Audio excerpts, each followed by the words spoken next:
Well, good evening. Here we are back in Virtual Pool 4. It's Friday night. We're all set for Friday night 9 ball. The bracket should be going up any second. And we have about 9 people in it this week. And why the hell does it keep jumping back to the main page? I'm wondering why it's doing that. Anyway, let's see if we can find it in the bracket. Where are we there? Or find it in the calendar, sorry. Well, last count made 9 in. I don't think it's changed. 2, 3, 4, 5, 6, 7, 8, 9. I think that's going to be it. Bracket should be up. There we go. So it's again, it's going to be a fairly quick one, I would think. Well, again, top of the bracket it's Larry and Spectre Dawn. So that's the match we're going to go in and watch. Race to 7, it's handicap. In fact, the room isn't up yet. But this first match probably won't be. It won't have a handicap, and it'll probably be a scratch match.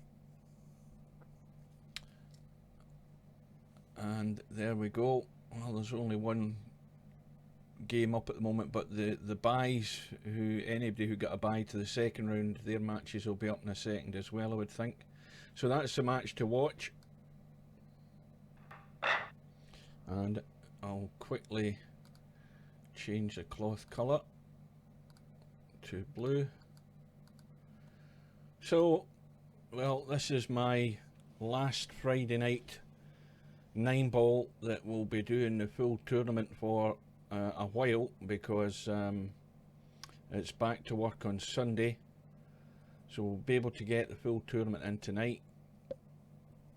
Everything should be working in the chat. We should be live on YouTube, Twitch, Facebook, Mixer, Smashcast. Chat has been tested, it is working. Hopefully no more glitches like we had a couple of weeks ago. And Larry's in the room. Spectre Dawn is hanging off before he joins.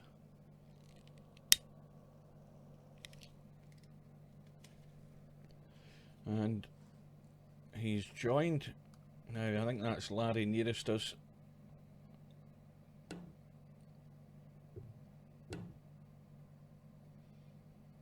Now the one on the far side's going to win it. Let's get that wee bit more pace in it. And Spectre Dawn did win the lag, and he's going to break off, and it is a scratch match. I'll check my little doodles working.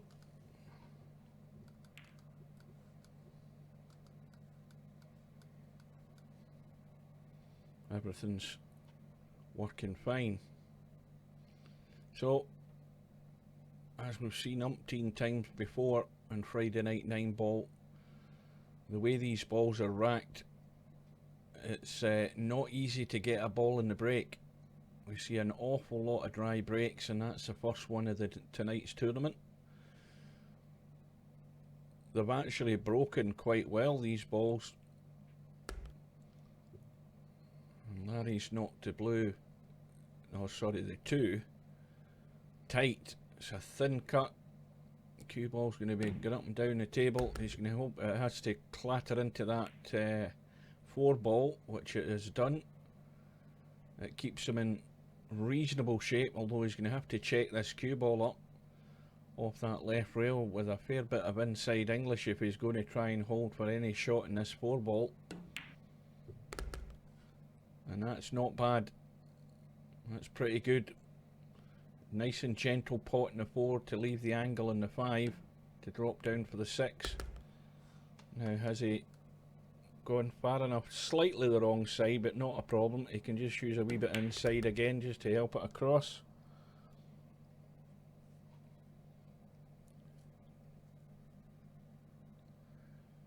And now the one to avoid, don't hook yourself behind the 9, whatever you do.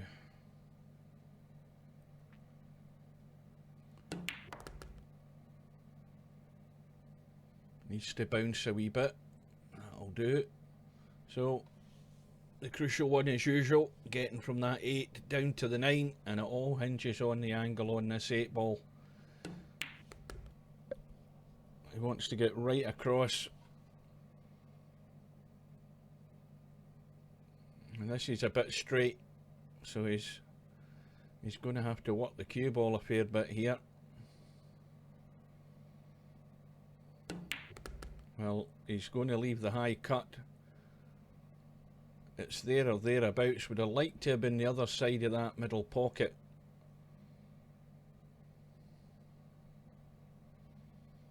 So it's winner breaks, and Spectre Dawn's dry break has resulted in a run out for Larry to give him the first rack against the break.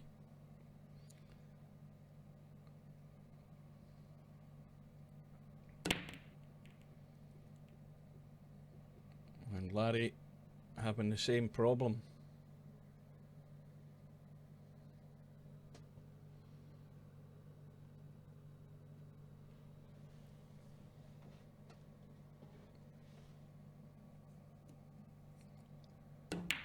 I'll tell you what you need in Shooter's Pool. Last Friday when I was streaming, I think we had 50 odd in the VP4 lobby, and while I was streaming I brought up Shooter's Pool and had a quick look in the Shooter's Pool lobby, and there was 5 people in the lobby. That's what the problem is. The problem's not commentators, the problem's lack of bodies. But I've told them why there's lack of bodies. That's why I don't like it. I've had my say, and as long as they keep it the way they keep it, I'll never be back to play on a regular basis. All this aim restrict crap, that's what I don't like. I've never liked the idea of going into a room with somebody else's preferences where you can't set your own preferences. And until they sort that out, it'll be a cold day in hell before I'm there. I drop in every now and again to have a look and see how things are going, but that is all that will happen. Anyway, back to this match. Larry having a good start, and he's got a chance to build up his lead here if he can. And this is the one where he's got to judge this pace again. It's a delicate cut along the rail, and it's all about the pace, and that needs to keep running because he's got an angle and he can just drop the 7 in and run over to that side rail. He could do that, or if he wants he could come right out again to the right hand side, but it's neither here nor there because the 8 ball's in the middle of the table just on the head of the rack, so he's going to just play it dead weight. Anyway, Stuane, it can't be that busy if you're watching VP4.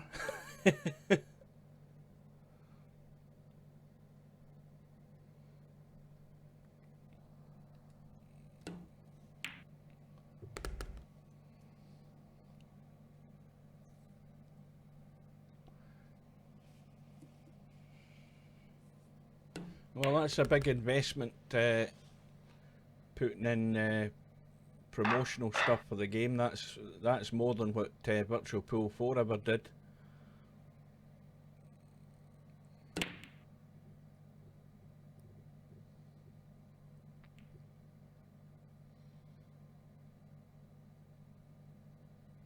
But this restricted view stuff is what I don't like. It's still higher than what VP4 is, and I don't like it in the first place, but to have aim restrict on certain things, as I say, I've had my say. I don't like going into a room where somebody's got it set their way rather than a fair way.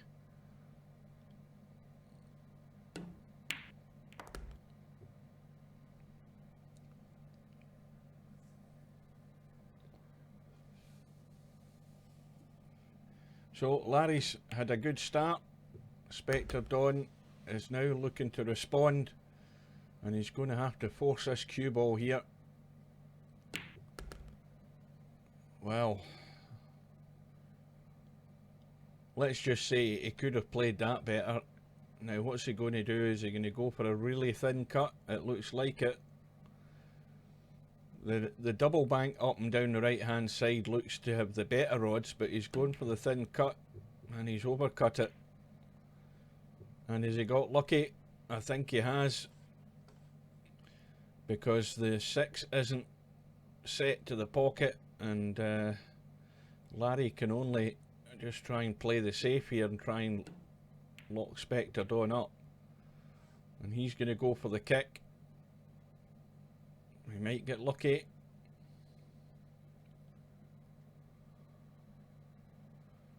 Yeah, I've not got any I've not got any complaints with Shooter's Pool the way it is as a game. You know, there's a lot of things in Shooter's Pool that are far better than VP4. The choice of cues I like, because they've made black shafted cues, which I've moaned for years, and you know, that's the type of thing I like.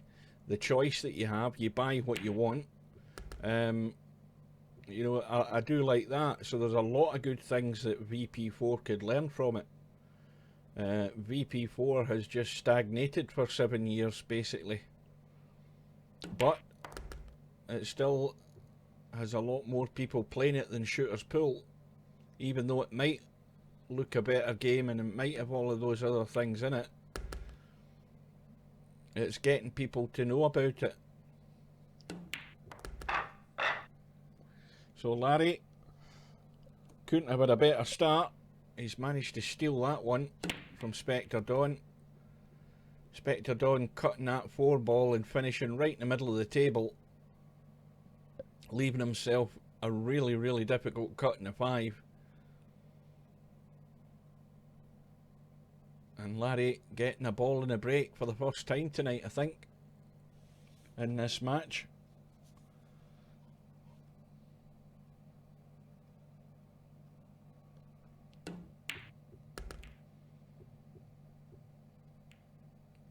He's gone and locked himself up behind the 2. But I think he's got a dead straight shot into this corner pocket here. If it misses the 8. And he hasn't gone far enough though. He needed a bit more top in that. And he could have erred. He could have erred on the sort of excess side there. He had lots of room to manoeuvre. And he's left it about a foot short of where he wanted that cue ball. And now he should be looking at a safety somewhere. Is he going to try and bank this? He's only going to get one shot at it, and in past this. Well, he's tried to cut it. Mind you, I don't think it would have went past the 7. No, it would have never went past the 7. So Larry should have played a safety there. He went for an extravagant cut that was very, very tough to get. This is the problem with a lot of these guys. I mean, they do pop balls, but they stick their neck out a bit too far just to try and keep a run going, when the safety would have been the better policy. And Larry's probably going to pay the price for it, as did Spectre Dawn. When he finished right in the middle of the table on that 5 ball, he should have been looking at a decent safety rather than going for an extravagant cut. But these players won't play any differently. And once again, Spectre Dawn's left himself short. Would have been much better to have been looking straight at this 8 ball. He's now going to have to play the cut, and he needs to be careful of the scratch in that top right hand corner, and he's okay with that. And now he should be on the board.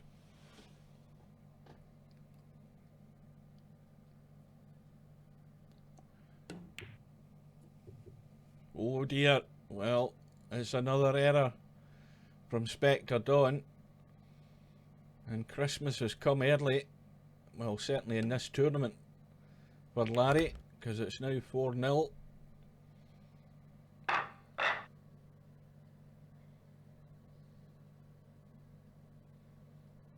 Good evening.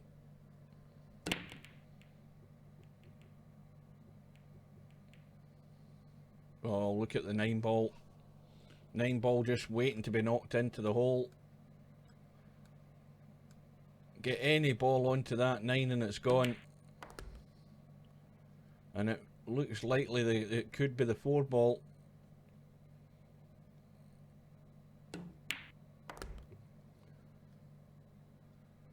But this time Spectre Dawn has gone a bit too far. Now what does he do? Does he go for the cut on the 3 and try and get round into the open on this 4? Well, he should be knocking the 4 onto the 9, because that 7 is locked up with the 8, so there's no point in trying to be a hero.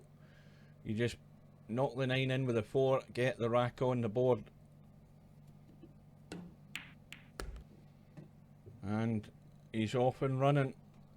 Well, with that 9 ball over the middle pocket, it was always going to be a quick rack. It was just a term of who got in first.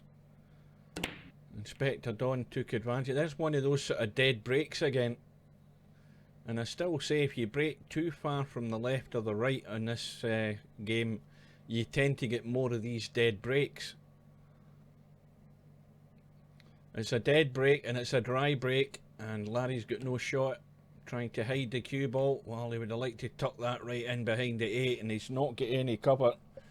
And that was really pretty poor at that pace.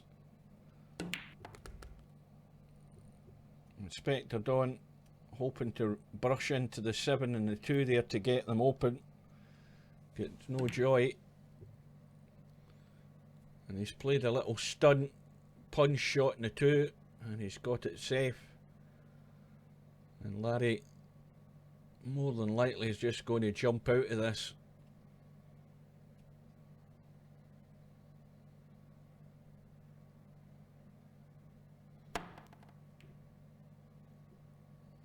Well, he's got that really thin, and the trouble with that is he might have been better trying to bank the 2 up the table somewhere. I think he's maybe mishit that, and he's let Spectre Dawn in. Although the way the table's set up with the 4 ball and the 9, there's not a lot doing there. The 4 ball only pots into that left hand top corner pocket as we look. Well, Spectre Dawn's taking his eye off the ball, because I think he was, the way he's left the cue ball, he was looking to set up a combo in that 4-9. And he's forgotten about the 3 ball.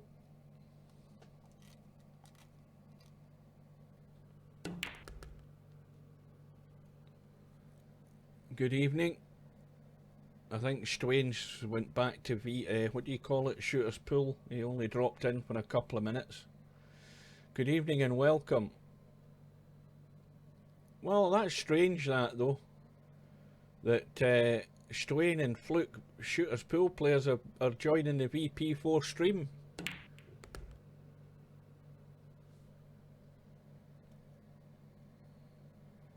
Is that what it said? YouTube live billiards video recommendation again, was it?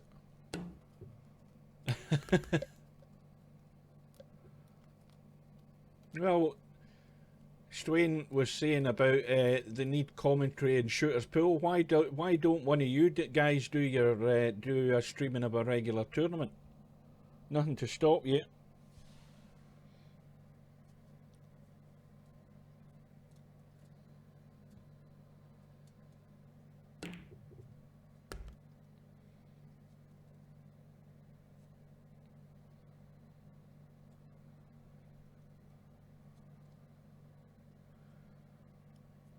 Larry, if he misses this 8 ball, the problem is the chances are he's going to run into this 8 ball here. He needs to dig to try and avoid hitting the 8, and that's the problem. That is exactly the problem. He had to dig down a bit there. The cue ball was close to the rail, but he's got away with it. But he had the right idea in trying to avoid hitting the 8. That way he could hopefully get the cue ball around the corner and out, but he has failed on all counts, but he's at least got it safe. Now, Spectre Dawn is taking the ambitious route here. He's going for the kick up and down.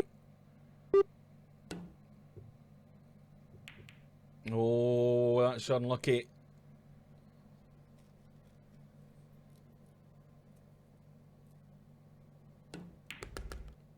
That is unlucky. And Larry's going to steal another one, although again, he's going to have to get the inside English on this, just to check it back towards the 9. And that's perfect. So, in the early part of this match is looking good for Larry. He goes to 5-1. And breaking off in rack number 7. Let's have a quick look at this bracket here. Just let me adjust that. Refresh on it and see what's happening. Well, we've got DJ Simon waiting in round 2 for the winner of this match. We've got Sergeresh playing DJ Redo in round 2. That's a scratch match. And it's 2 racks all in that one. We've got One Pocket Slim against Columbus, who's getting a 5 ball. And it's tied 3-all in that match. And we have Sakul against Semi Pro. Sakul getting 6 and out, but Semi Pro is 5-0 up, so it's going pretty good for him at the moment. Back to this match. Spectre Dawn has got himself blocked out on the 4. Now, why doesn't he kick up and down? Got a fair chance of that 8 ball going in. It's thin past the 7. But, well, he's went for the easier kick that way, but he's got lucky as well. He's got it safe. And now he's in trouble. But that 7 ball is set to the pocket. I don't think there's enough room there to get behind the 4, because the 8 ball's in the way. He would have tried to kick. And it's ball in hand for Larry. Now, can he get the 4 into the middle? Yes, he can.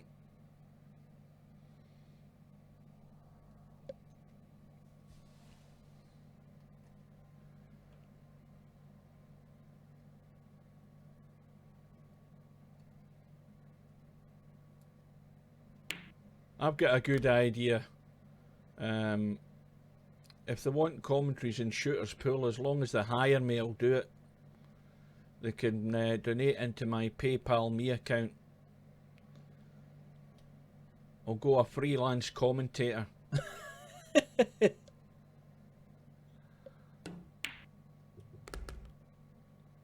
Well, Larry has got an easy enough combo on the 8 with a 6 ball. Just needs to gently play it. Stop the 6 ball escaping onto that left rail. If it does that, it could be out of commission as far as, oh dear, well, he's played it gentle, but it didn't get to the 8. And that's a poor one. The 8 ball deep in that pocket.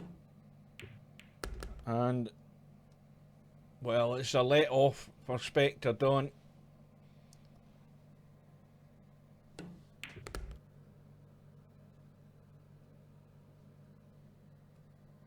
And that was a bad mistake by Larry. It's still a big target, that 8 ball. And he did have to play it gentle, because the 6 ball could have escaped onto the rail and he would have no shot, but it is a mistake. And again, it's cost him. Spectre Dawn has got it back to within 3.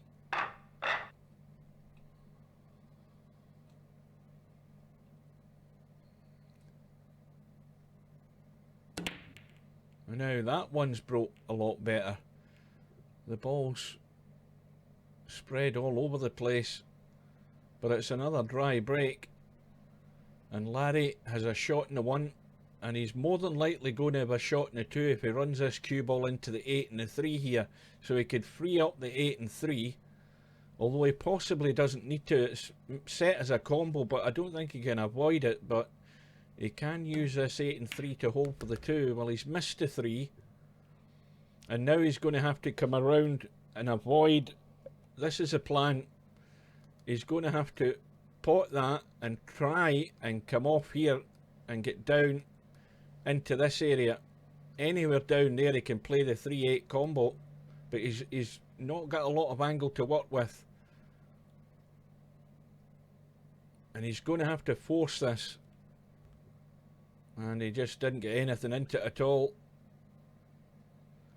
Well, I suppose in some respects that's not a bad outcome, because at least he can try and either play the billiard or get thin off the 3 and get up the table.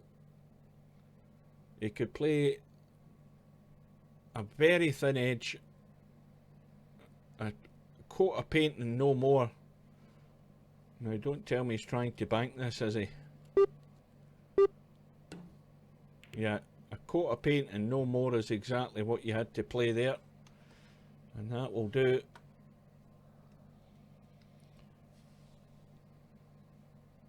Yeah, the angle that Larry had, he had nothing to work with. And that's why he couldn't get the cue ball back up the table. But as I say, and I keep saying, why stick your neck out when you can play a half decent safety and just bide your time?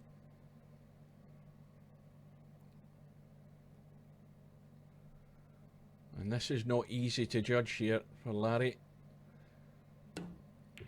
And again, he's going for the thin cut, and he's got it. And now he's in good shape. He's got an angle on that 4 that can bring him across for the 5. And the only thing that can go wrong here is blocking himself off with that 7 ball somehow or other. But he's got plenty of room to get to that 6 ball.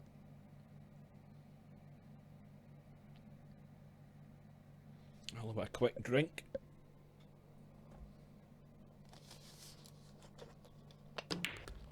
Remember, this is a double elimination tournament. The winner's side race to 7, the one loss side is a race to 4, and the final is a race to 9.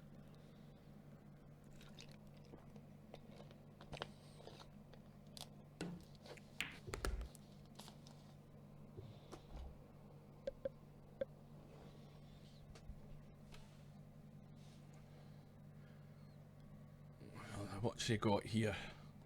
Well, bit of top basically, and get anywhere down the right hand side. Drop in the 8, and it's going to be 6-2 for Larry.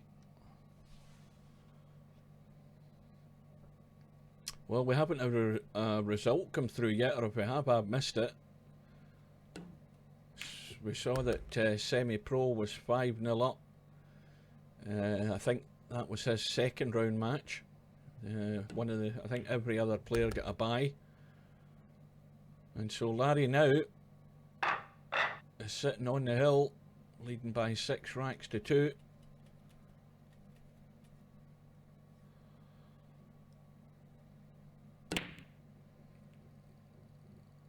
And the balls again have spread very nicely, although the ball sort of rolled over to the far right in the top end of the table, but it's a dry break. And this is where Spectre Don really has to respond. The table's at his mercy, and he's got to find a way out here.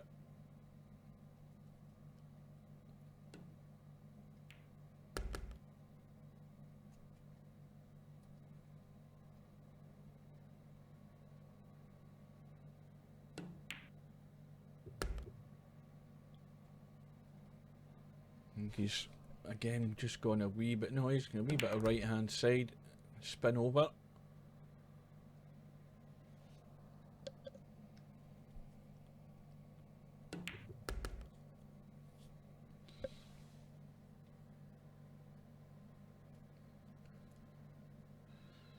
And Spectre Don should be back to within 3 here. Now look at where the 8 ball is. Remember what I say every week, don't finish on the low side of the 8, but he's left it in bedhead territory. He's left a big high cut in this 8 ball, and these are very missable. So easy to push this into the knuckle. And that's exactly what he's done. And it's going to cost him the match, provided Larry can get this cue ball. Now he needs to get himself down and have a look at that pocket to try and get that cue ball out of there. And he's played it perfect. So a very, well, fairly comfortable victory in this match for Larry. He had a good start. And, well, Spectre Dawn made it easy for him. Left himself too high a cut on the 8 ball, and that cost him the match. And it's 7-2 to Larry. So that is... Oh, no, that was the 3 ball, wasn't it? That's the first result in tonight. Larry against Spectre Dawn. And we'll have a quick look at the bracket. We see Larry's going to be playing DJ Simon next. And One Pocket Slim, Sergaresh is 4 racks to 3 against DJ Redo. That's a scratch match. One Pocket Slim is now 5-all with Columbus. With that 5, is that the 5 ball or the 8 ball? I think it's the 5 ball. And Sakul has won a couple of racks against Spectre Dawn, but we're going to drop in and see the end of this match with Columbus and Slim, and Columbus is actually now 6-5 up. And look at where the 5 ball is, goodness me. The 5 ball's hanging over the middle pocket. And, well, Slim needs to get rid of that ASAP, because that is Columbus's extra money ball. And if Larry doesn't take care of it, it could cost him the match.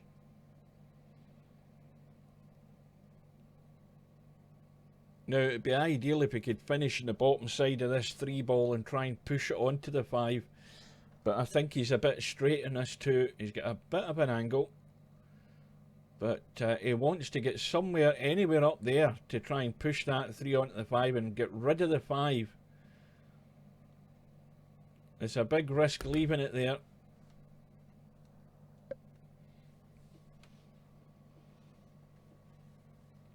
So now, if he's going straight for the pot, he's got to get a sight on this 4 ball.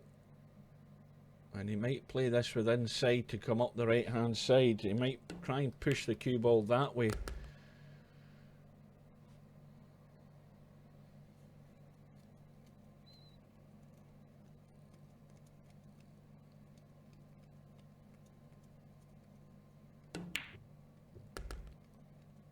Well, the 5 ball's definitely going this time.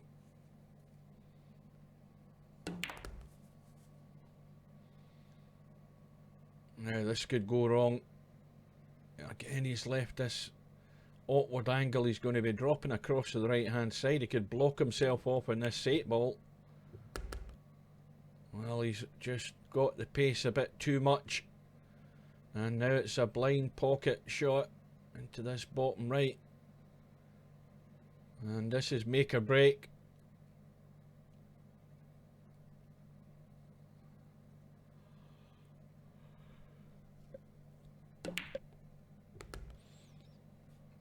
And he's still not out of the woods yet.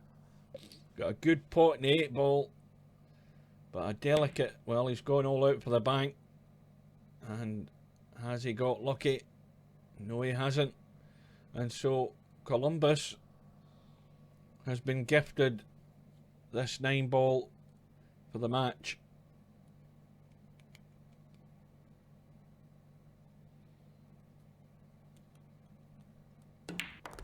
Now, there is a perfect example of a numpty shot, if ever you're going to see it. All he had to do was dig down, stud the 9 in, and that avoids the scratch, and he fell into the shot, hook, line and sinker.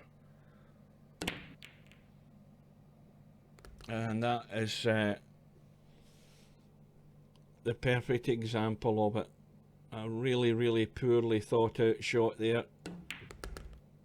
Immediately I saw the angle, the alarm bells were ringing, and when he hits it at that pace, the cue ball can only go in one direction, and we're now in a final rack decider. And it's things like that that can always happen from players who aren't really wary or well, they're not sensible enough, if that's the word, to play the right shot to avoid the scratch. And it had to be stunned in and a bit of bottom to take that cue ball away from that corner pocket. And I don't think Slim can believe he's still in this match, because it should have been all over.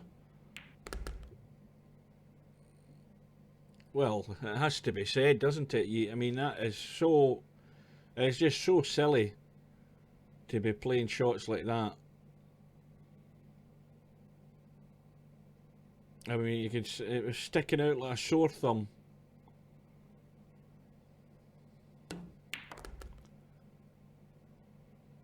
Now the 8 ball clearly goes past the 9.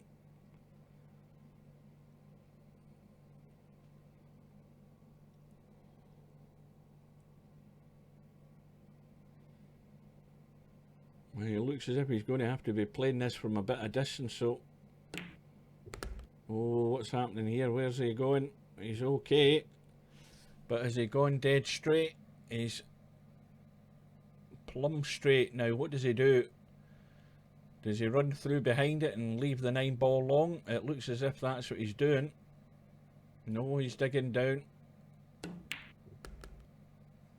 Well, this is another little tester, but this is for the match for One Pocket Slim, and he should never have been there. And then it goes, well, Columbus. Where's Columbus from?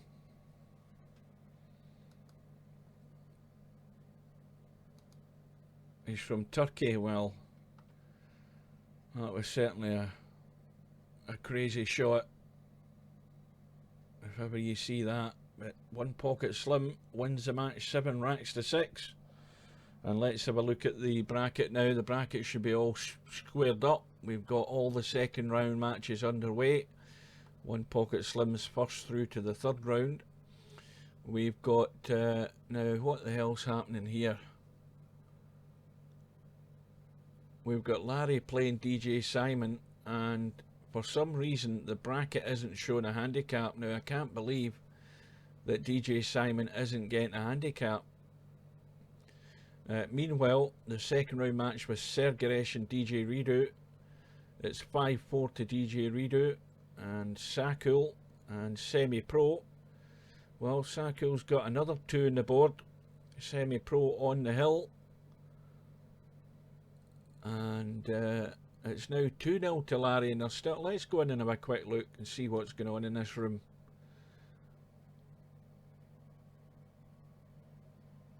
Oh, Simon's got a 2171 tournament handicap, tournament rating. I never knew that. That's why there isn't a handicap. So it's an early 2-0 lead for Larry, but let's drop back out.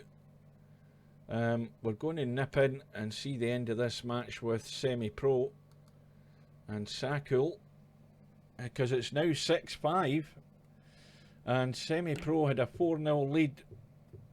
And you can see that this 6-and-out handicap is costing Semi-Pro, because clearly he's been making errors at the wrong time, and that's why Sakul's got himself into this match. That is what you would deduce from the evidence that we have.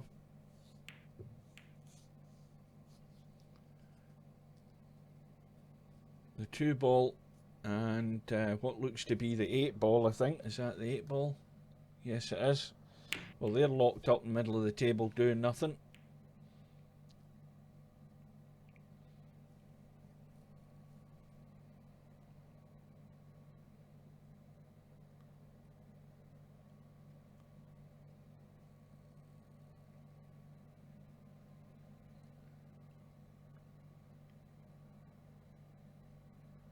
And this is the difficulty with this type of handicap, because Semi-Pro's missed a kick.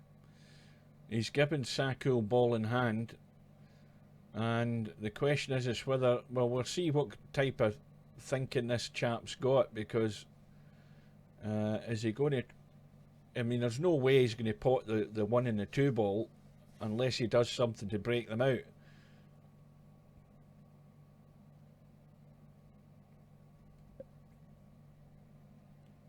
He's went for the stun it into the 2 and the 8. He's got the split. And of course the other thing is the 8 ball is now pretty much over that top corner pocket, and if Saku could drop the 2 in, he's got a 3-8 combo to take this to a final rack decider. And well, when we looked in the bracket early on, Semi-Pro was looking good. He was certainly 4-0 in the lead, and as Saku can, well, he's thumped at it. He's thumped at it. And that just needed to be pushed on to the 8 in a nice little line, and it would have given the 8 ball every chance to go in, but he's thumped it. And he might have got lucky, I don't know. Or is enough of that 3 showing, I think? Yes, there is. And when you're looking for a delicate shot, why play a thumping shot? I mean, the worst thing that's going to happen is you're going to leave the 8 ball hanging, but at least you had a decent enough try rather than a blast. But anyway, it's Semi-Pro who's been given the opportunity now to finish this match off. And where's the cue ball going? Thought it was going to be into the knuckles of that middle pocket. He's okay. Well, this is the shot. It's either going to be playing it from a distance or trying to get better onto this 7 ball, and that is not guaranteed. But he's got the pace right. He's perfect. Just short of the 9 ball. He's okay.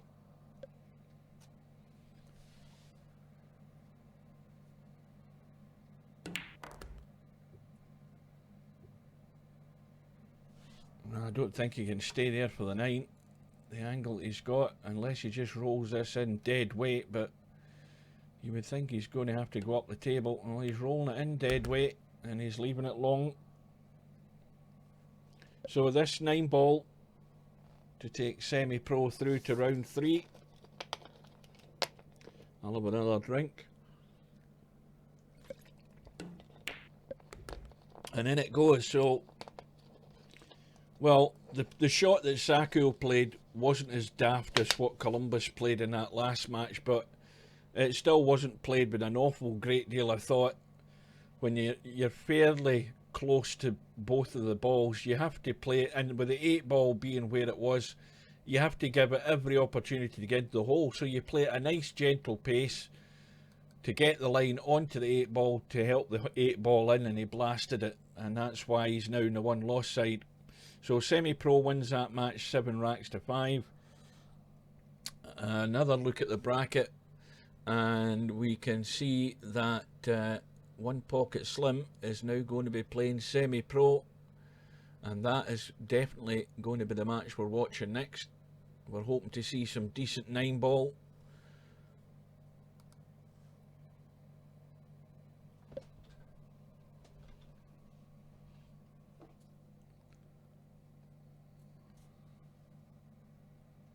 And Spectre Dawn is now playing Saku on the 1 loss side. One Pocket Slim and Semi-Pro should be up and running. Semi-Pro has won the lag and he breaks off. And again, this is a scratch match. There is no handicap. Both players very evenly matched on the ratings. And this time as well, Semi-Pro has not only got a ball in the break, he's plumb on the 1 ball. And well, the shot is going to be coming from that 2 down to the 4, and we know that it goes past the 6. And this is a delicate little draw shot. He's got a slight angle on it, but I think he should be okay to still come down with a little draw. And he's just overcooked it.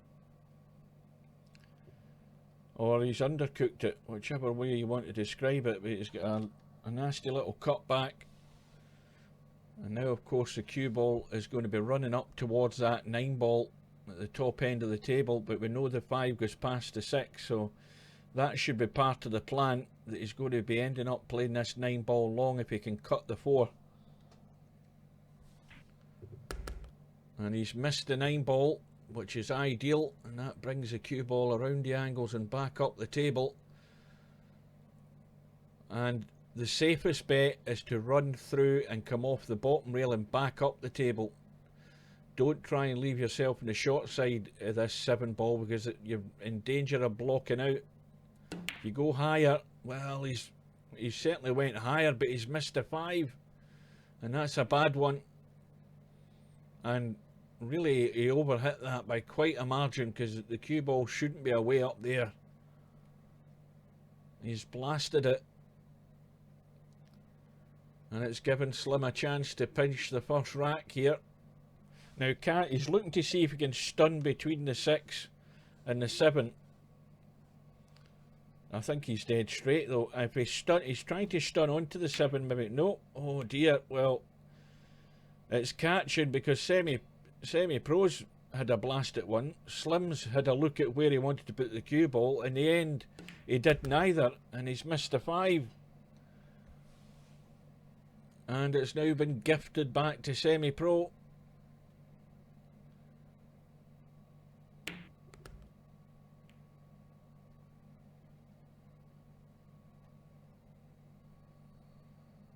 Well, this is a wee bit fiddly, this 7 ball. But it's definitely going to be first rack now to Semi-Pro. Well, both players did their best to lose the rack. But there's only one winner here in this first rack, and it's Semi-Pro.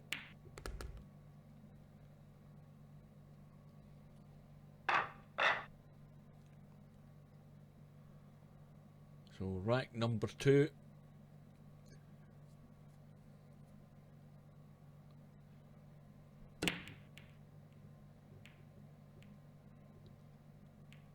And I didn't hear anything go in. And we've got an immediate problem. We've got the 2 and the 8 nailed to the right, the left hand rail in the middle pocket. We've got no shot for Slim. So looking to hide the cue ball. Where's the cue ball going to go? Into the pocket. And that gives ball in hand for Semi-Pro with an angle that he can try and stun into that 2 and 8 and get something out into the open here. Oh, he's missed it. He's missed a hit. That was a big target to hit that 2 and 8 there. And now he's going to try and maybe stun the 2 ball around the table and kill the cue ball behind the 8. But this is dangerous. And he's played it well. Because the reason I say dangerous, because the 2 ball was running close to the 3, and it could easily have locked onto the 3 there and stayed up at this end of the table. But Semi-Pro's played it well. He's got the cue ball nailed. And Slim is looking to pick the angle. Possibly 2 rails to hit this 2 ball. It's definitely going to have to be 2 rails. I think, in fact, he might not even be able to get to the point on the rail.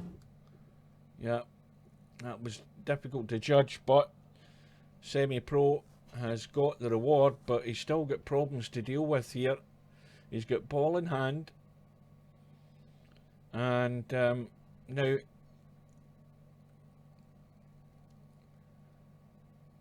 well, he's looking to try and play 3 fills. And that is, well, now was he playing the 2 onto the 7? We'll give him the benefit of the doubt, because he could have easily locked himself in behind the 6 ball there. There's the result through. Sergaresh against DJ Redo, and DJ Redo wins the match 7 racks to 5. And meanwhile, Semi-Pro has got that 8 ball to deal with. That is One Pocket Slim's lifeline, that 8 ball, because it is going nowhere as it is at the moment. Now Semi-Pro has a chance off this 4 ball to just nudge into the 8. He doesn't need to slam it, but he should still be on the 5, and he can help this 8 ball into play here. And he's just clipped it and no more, and that was unlucky. But he had the right idea. Now, in fact, I say unlucky. It's in a far better position now than it was. The difficulty is seeing the point of that pocket there. But if you can get down this side of the 8, you can help it drop into the pocket. Now, where's the cue ball ending up? Has he gone too far? Has he gone too far? Yeah, he's going to have to bend this. He can certainly cheat the pocket. I don't think he needs to do much with this cue ball. He can just skim past the 8. Now, he's going to have to go forward to avoid getting anywhere near into that middle pocket. He just has to roll through, but he's going to have to cut the 9 back. So that little clip was all that Semi-Pro needed just to get that 8 ball slightly more into play, and it worked for him off the 4 ball. Took the chance when he had the angle, and he's getting the full reward for his work there. That was well done, and it's given him a 2-0 lead.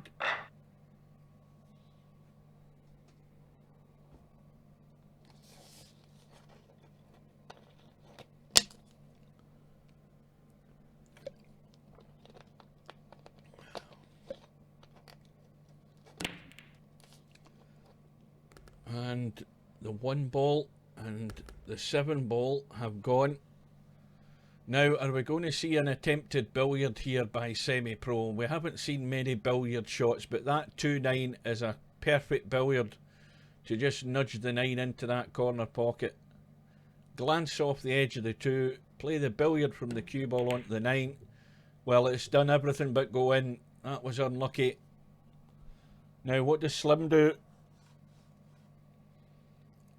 He's going to have to do something. And the problem is he's queuing over that 9 ball and even getting this 2 ball straight into the pocket. He can run through for a shot in the 3. He's got to be careful with this. This is fiddly when you're queuing right over that 9. And having to dig down doesn't help. Well, this rack's over.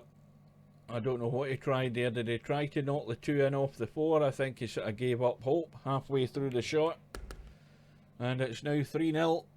Well, that was all the makings of a disaster there for Slim. A good attempt on the billiard by Semi-Pro on that 9 ball. It did everything except go into the hole. And Semi-Pro got a wee bit lucky where the cue ball ended up. But having said that, Slim dug the hole even deeper for himself with a botched up attempt on that 2 ball. And very quickly, Semi-Pro's got himself into a 3-0 lead.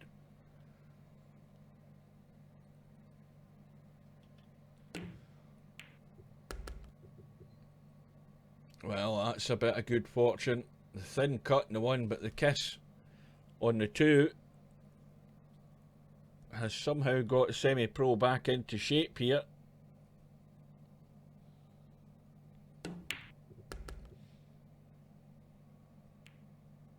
Well, that hasn't helped though. He's now got no shot in the 3 unless he's going to try and really kick it in. And this is difficult to get safe. Is he going to try and thin this along the rail? Oh, it's off the rail. But it is really, it's got to be plumb. A plumb edge on this 3 ball if that's going to go in the pocket. And he's played it perfect. How's his luck though? How's his luck? Not too good. Ended up hooked behind the 8. Now is this going to be a lifeline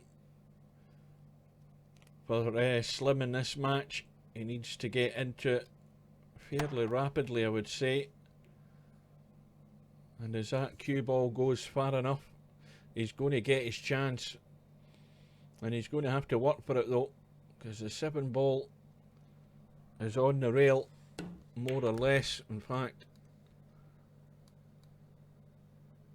it's not quite frozen to the rail.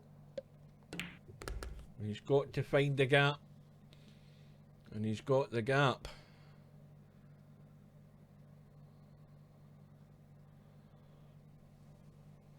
Well, there's the result through. Spectre Dawn has beaten Sako 4 racks to 0 in that one loss side match.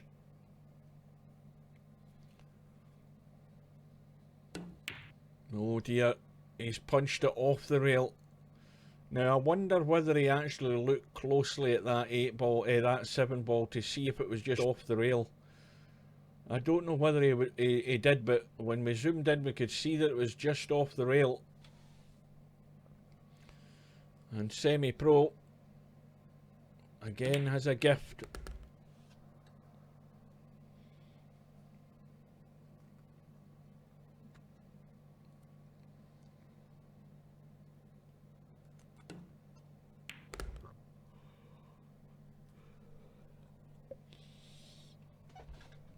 Well, One Pocket Slim wants to do things the hard way in this match, and he's certainly heading in the right direction. He's now trailing by 4 racks to 0.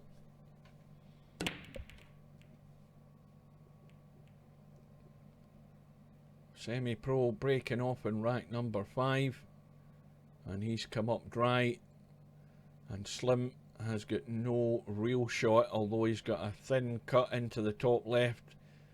It is a difficult shot. He's played it well. He's got the shot in the 2, and the problem ball is the 7. Now is he going to get that far though? The line that he has in the 3, he can stun past the 5, he can miss the 5 ball.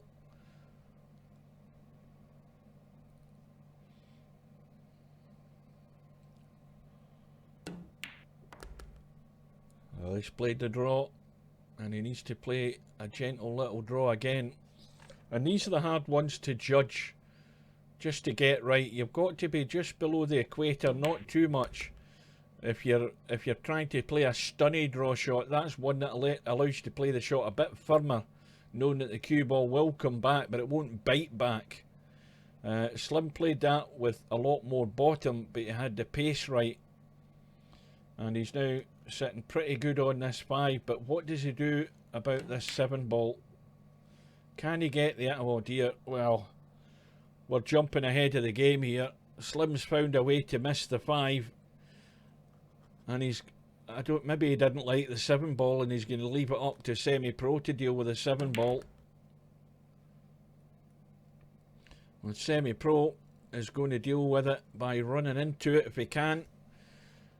A big stun into the 7, or is he going to try and leave the cut? Now that's where we're going to end up guessing, but he's played to try and stun into it, didn't get the hit.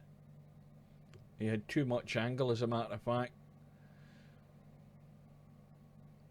And now a delicate edge on the 7, and just get that cue ball back down to this bottom end of the table.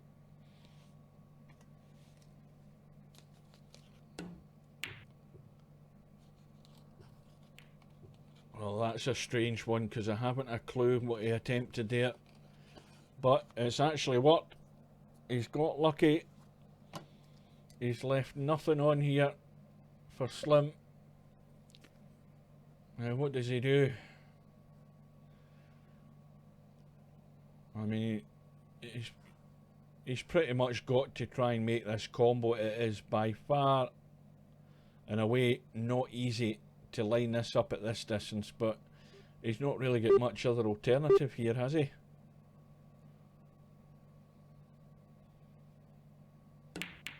He's played it well, and that 7 ball's just run through. Now it's all about judging the pace and getting that draw up the table, avoiding the scratch in the right middle pocket, and getting up to a shot in the 9. Played it perfect.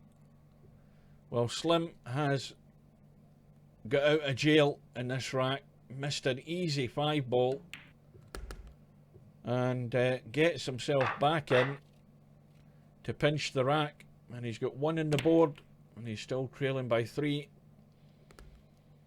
He breaks off in rack number 6. The 5 ball has gone, and well, he can play the 2, play the 1 onto the 2. Decided against it, looking for safety, and he's got a result, and that's the sensible thing to do. A good safety shot can always gain you more success very often at the right time if you play it.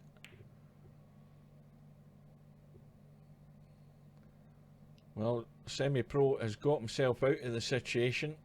Now, Slim this time I don't think can refuse the 1-3 combo, but that 3 ball is going to end up in the top rail unless he plays it firm. He's played it firm, pushed it far too thin onto the 3, and now, unlucky for Slim, he's left a 1 ball over the bottom corner pocket, and Semi-Pro's got a chance. And let's have a look up at this end. Well, we know the 3 ball goes, it's just, again, the problem is getting onto it from this side. It's tight to make the potting angle without fouling that 6 ball. And Semi-Pro has left himself in about the ideal position to try and make that cut. Now, can he hold there up at that top rail for a shot in the 4? Yes, he can. He's played that well, judged it well, and if he can squat this cue ball out from away from that 9 ball, he may well have his next shot in the 6. Well, he's left it short. He's just sort of chickened out a wee bit there. Didn't go right through with the shot, and it's one of these nasty cutbacks.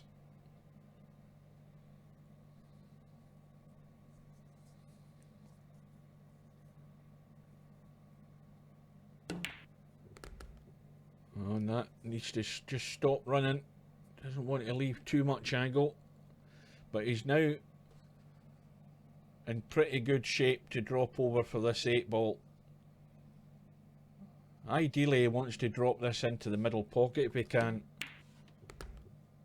Let's have a look. Yeah, he can punch it into the middle pocket, bring the cue ball out, cut the 9. Should be home and dry in this rack. Oh dear. Well, again, I don't know what Semi-Pro's doing, but he's not going through with the shot. And now, does he play the reverse bank? Yes, he does, and he's played it sweet. Got himself out a hole there, and he now leads by 5 racks to 1.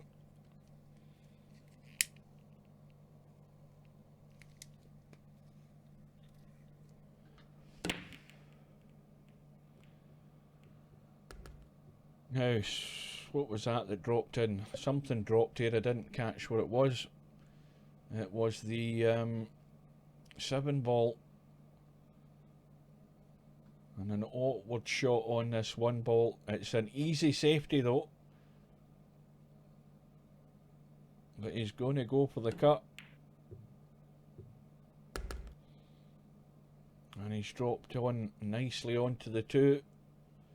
Well, if he can get on this 3 with a good angle, he should be home and dry in this rack as well.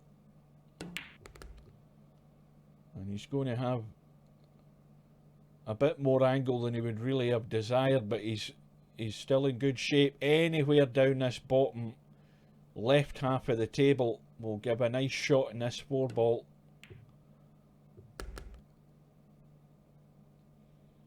And that is perfect.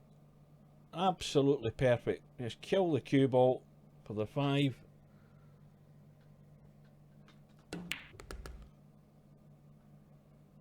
Well, I wouldn't speak too soon, because if Slim ends up in the 1 loss side, he's still going to have a good chance of getting through. The only problem with that is depending who he meets, because he could be giving away a hefty handicap, and in a race to 4, the match can be all over very quickly. But he'll be the man to beat in the 1 loss side if he ends up there. Well, for the time being, that is.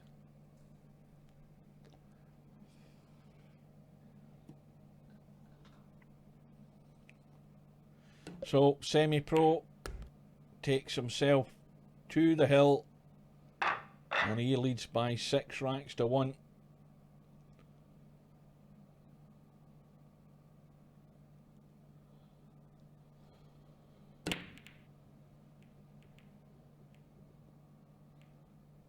And the break, I think, is dry.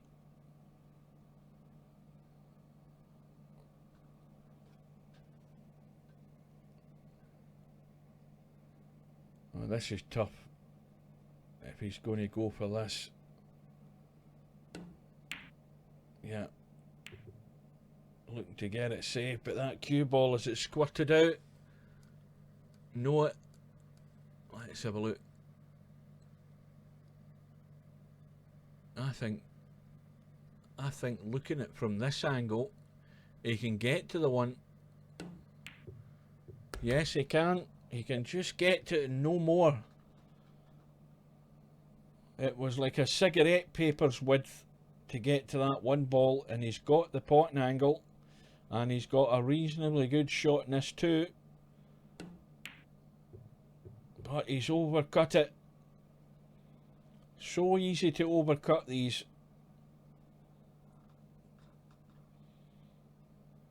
Well, Slim, he knows the situation. He's at the point of no return. The 4-ball goes, no problem there. The table is at his mercy, and he has to run out.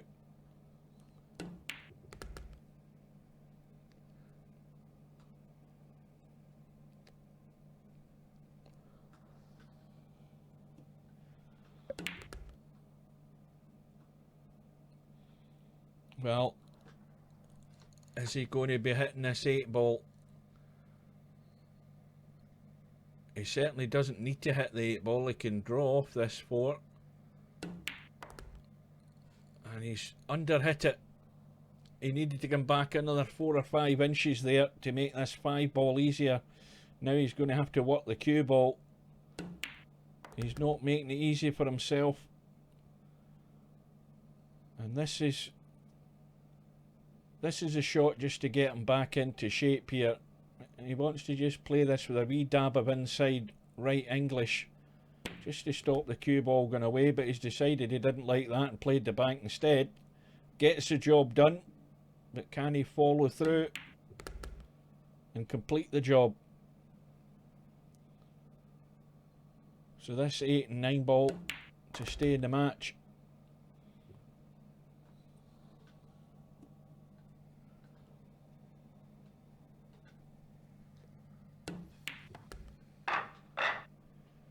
So it's back to within 4. That's another thing about these table settings with the rack money, bringing the rack up the table. It's so difficult to get breaks and runs. So when you're trailing by, well, what's now 6-2, it's going to be so difficult for Slim to get a ball in the break and just get a bit of momentum and maybe win a couple of racks in a row. And he came up dry there.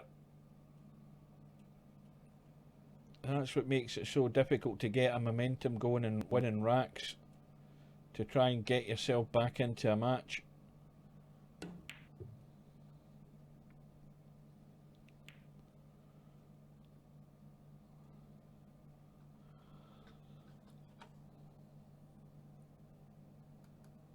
A little bit of bend,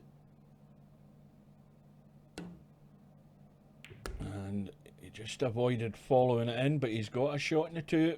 That's all you ask for when you're getting yourself out of that situation.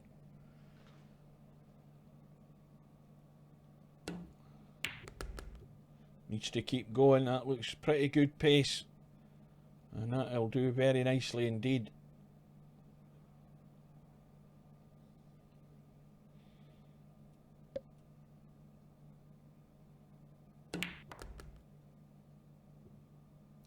Well, there's a bit of history tonight, folks.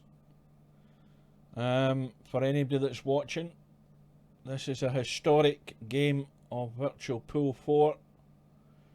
Bearing in mind that, oh dear, semi-pro has missed the 4, thinking about holding for that 5 ball. He's forgotten about the 4.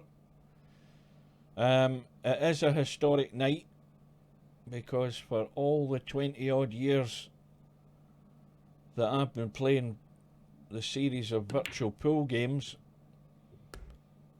it has been as a member of the European Economic Community, if that's the bloody title it was.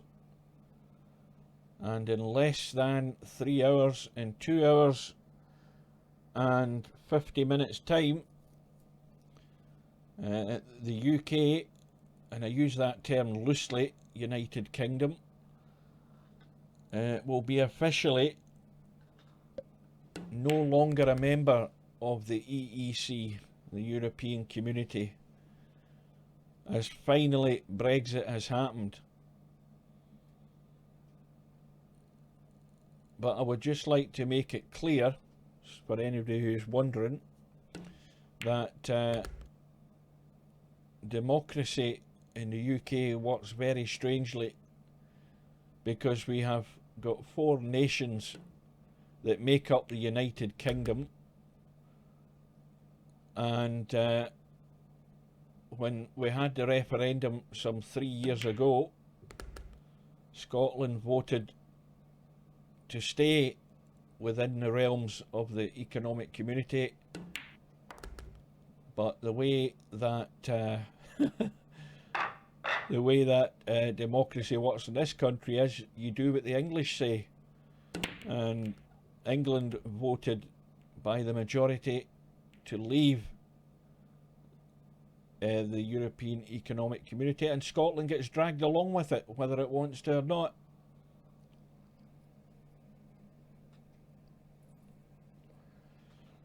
Well, I can remember, I mean, it's 47 years since we joined it, and I remember when we did join it, and there was no difference between one day to the next day, and there'll be no difference tomorrow morning. And so this is historic for virtual pool, because it's the last time that we will be part of that community as of tonight. And I think most of the country, whether you did vote to stay or vote to leave, are just glad the whole damn thing's over.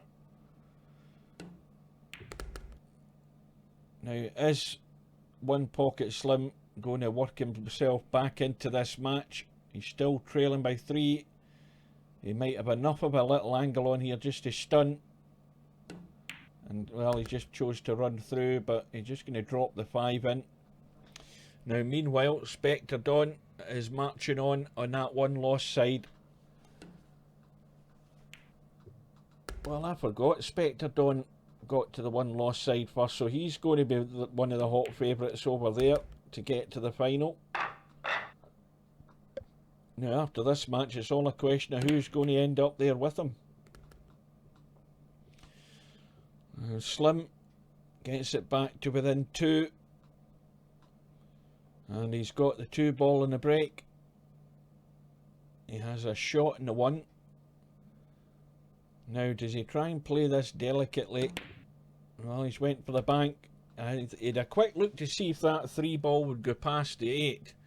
Now, it is tight, and that 8 ball has a tendency to double in size when you're trying these cut shots. But he's played it well.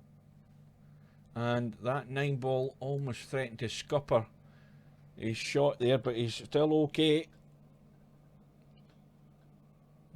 If he avoids running into the 8 ball, he should be over that left hand side. And he's managed that. And he's looking good here. He needs to keep himself fully focused and not do anything silly.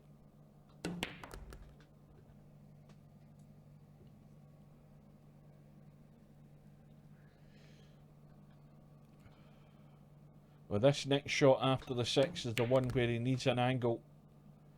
And he's given himself a wee bit too much. He's still okay for the cut. Would have liked it a wee bit straighter than this. Oh dear, what's he done? Is he okay? He's okay. Almost locked himself out.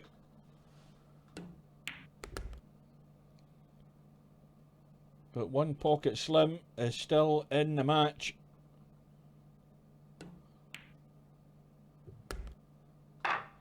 And he's back to within one with the break in rack number 12. Oh, the 8 ball was going. I know, it's decided to get in the other pocket. And he's on the 1. The 2's over the bottom left. The 3 will go into the left middle. But the 9 is fairly tight on that right hand rail.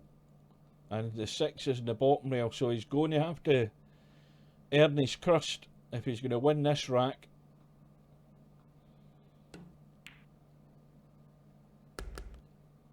Now, nothing to do with the cue ball.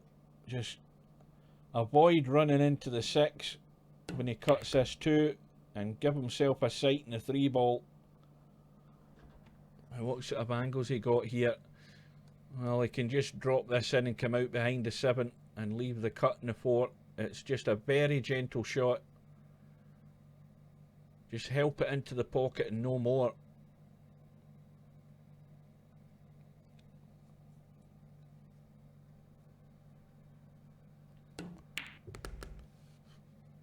Well, that was risky, but he's played it well. Brushed into the 7, come back across and landed perfect on the 4.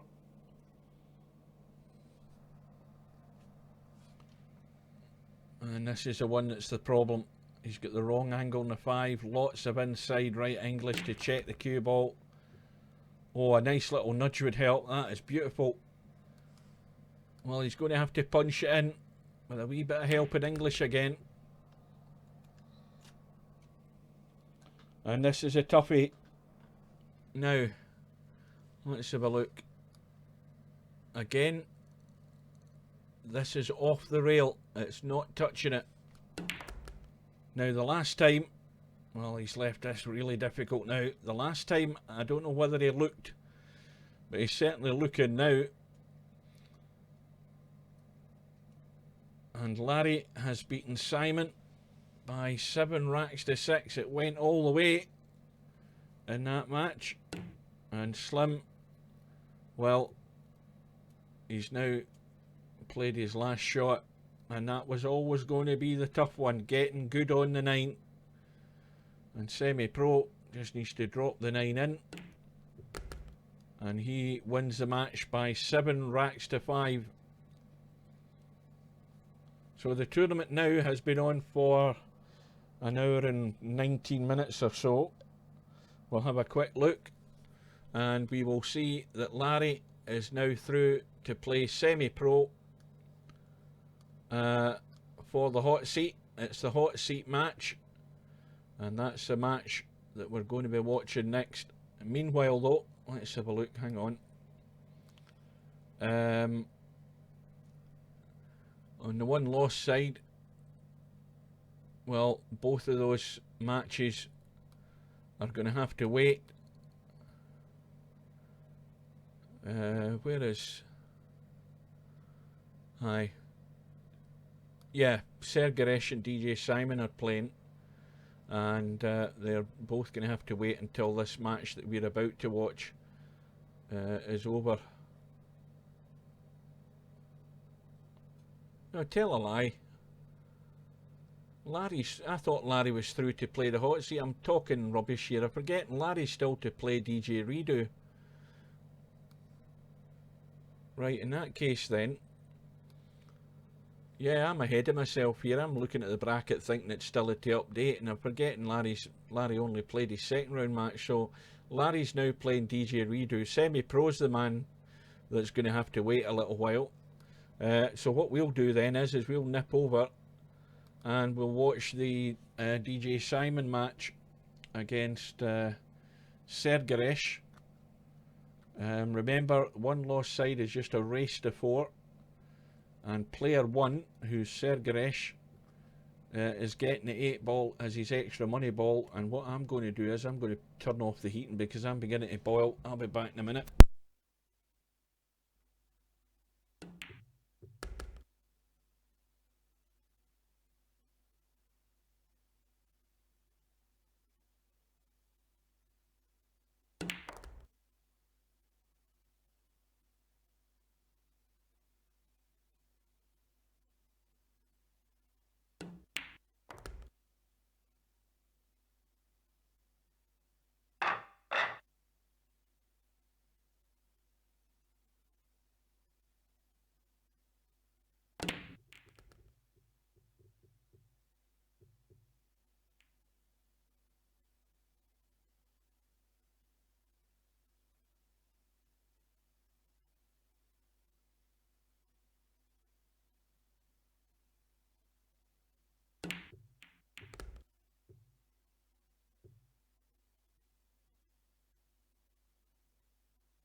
Right, I'm back. Well, Sergaresh has won the first rack. I've missed that.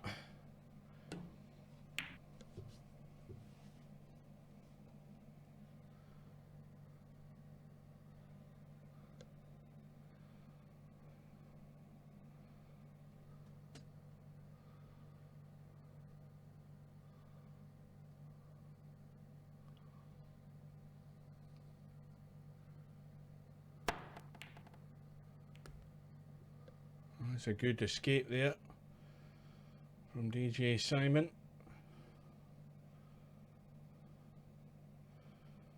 Now, has he got enough angle to stun this 9 in? Yes, he has.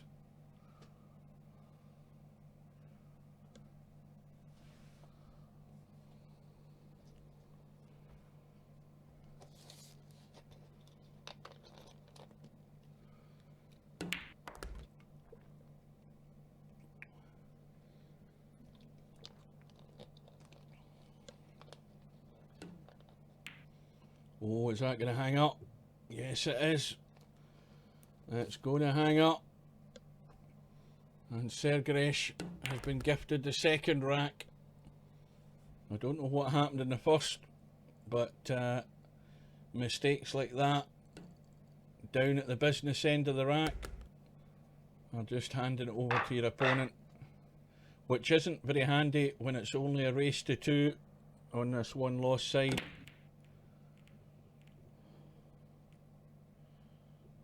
And Sergaresh breaks off in rack number 3. The break's dry. DJ Simon, well, he's gone for the bank in the 1. No shot in the 3. Although it did go past the 4, and he's scratched.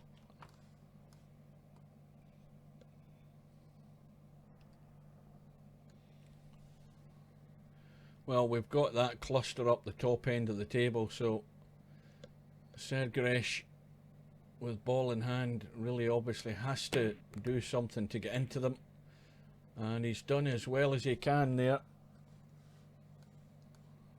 Well, if he can somehow, now this is asking a lot, but if he can somehow cut that 3, get the cue ball up and down the table this side for some reason or other, he's going to have a kick on that 9. Now if he gives this 4 a slam on the right hand side, he could combo that 9. It needs to be thin. And in it goes. And the cue ball thought about scratching until the 7 got in the way, but it's 3-0.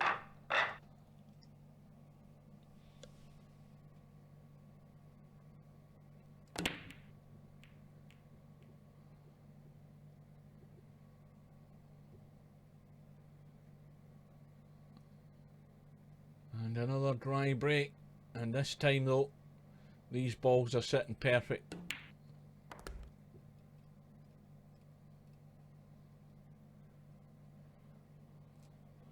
Well, this isn't easy. It needs pace and spin, and that's going to scratch. And immediately Sergaresh has the chance to show us what he can do with ball in hand. Only has to get to the 8 ball. The 8 ball's in the middle of the table, and the problem is getting from the 4 to the 5. And if he's running into the 8, it's making it more difficult though. Looking to cut the 5. And another delicate one in the 6.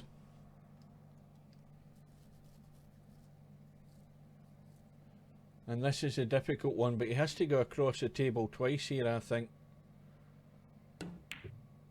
That needs to keep running. He's under hit it. And it's another tough 8 now. This is odds on for the double bank. If he goes for the cut, he's running near the 9. Anything can happen. But he's played it well. And he's now got a fairly straightforward 8 ball for the match.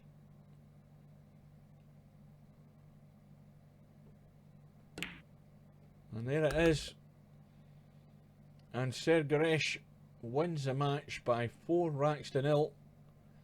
And, well, he's certainly shown that he's more than capable of making use of that 8-ball money ball in that match. It certainly worked there. Well, now we are pretty much up to date. We've got Sergaresh now through to play One Pocket Slim. And, well, the match that I didn't notice was a match between Larry and DJ Redo, because the loser of that match is the player that's going to go through to play Spectre Dawn. So let's just pop in there, and we see that player 2 in the HUD is DJ Redo, and he's getting the 8-ball as his extra money ball. Now, at the moment, Larry has a 2 racks to 0 lead.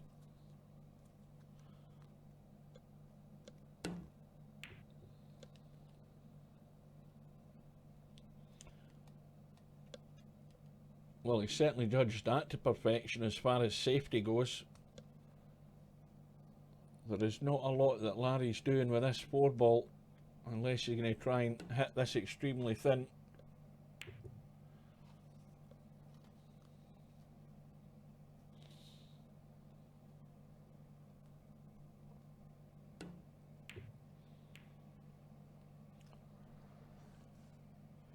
And now Larry's in trouble. He needs to kick and hope.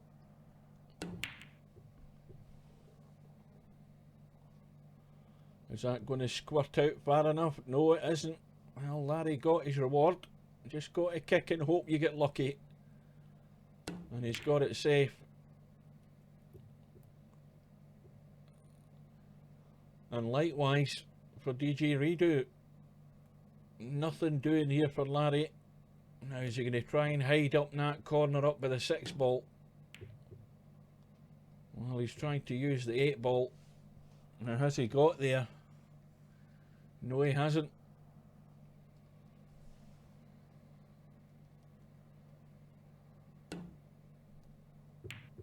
Well, maybe I'm seeing things. I thought he could get to that 4-ball.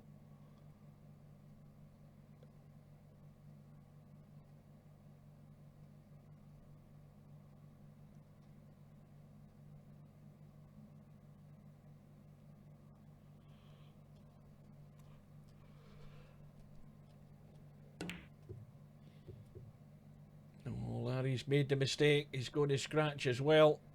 Well, DJ Redo, you're not going to get a better chance than this to get yourself on the board. Every ball is there. There is not a problem in the table. And straight away, DJ Redo's found a way to make a problem. He's underhit that by the country mile. And he's left himself nothing but the bank on the 5-ball. It's going to get there, I think. But it's not going to go into the pocket.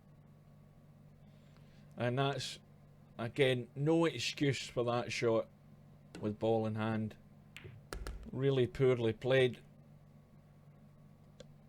And, well, Larry will just drop the 6 in and no more. Stop the cue ball squirting away.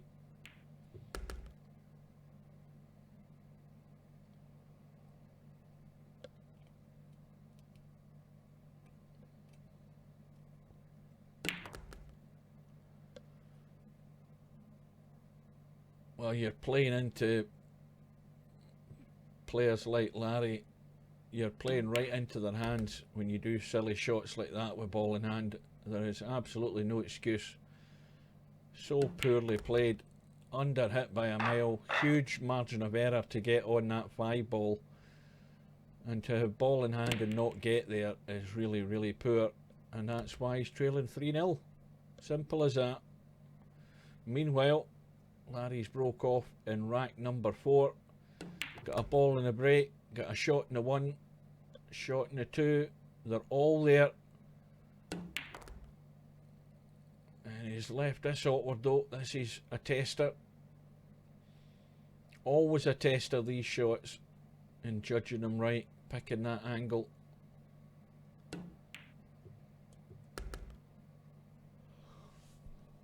Larry's not out of trouble yet. He's going to have to play another good one. Another little awkward shot.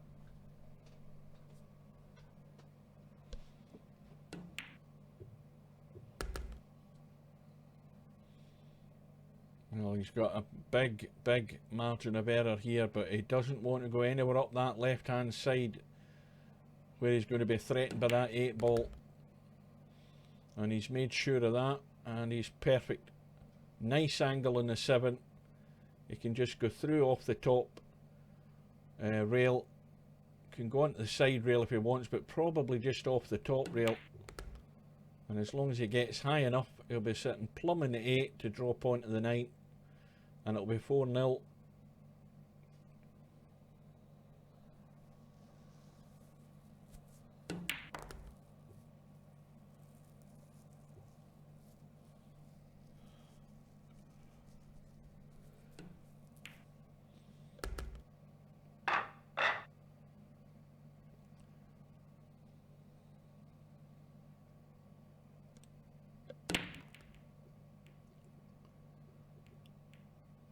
So Larry breaks off in rack number 5. The 7 ball has gone. He's on the 1. And this rack is over.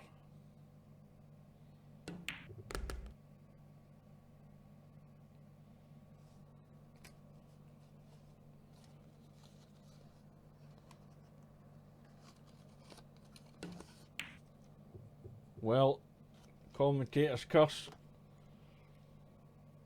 It is an overcut by Larry, and what do you say? The table is wide open. The balls are all there for the taking, but again Larry somehow has found a way to make the mistake. Oh, good evening, Gary. Long time no in VP4.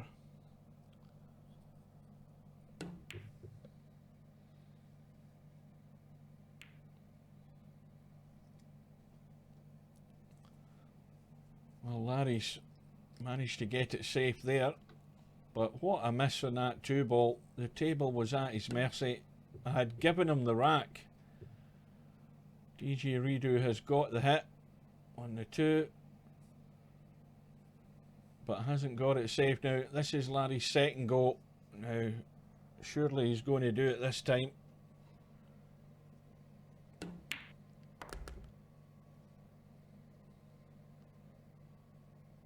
He's dead straight in the 3, so just a little stunt. And he wants to have the angle to drop across in between that 5 and 9. Somewhere over on that left-hand side rail. And he's managed to draw it across, and that is perfect.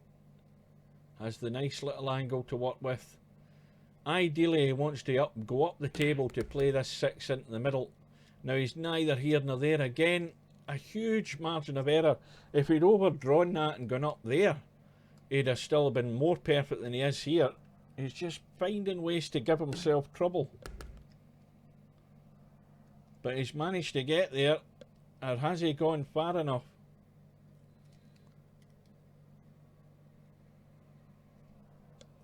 Yeah, well, I suppose the real thing's better than a computer game. I'm the opposite. I used to play a lot of snooker back in the day, but the eyes went, and in more latter years the back has gone, and that's why I don't. And plus the belly is there, and so that's why I don't play.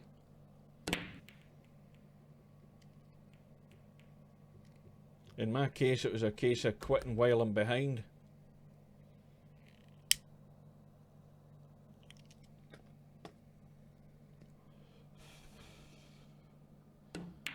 I had a solid 20 odd years at it. Oh, where's the cue ball going, Larry?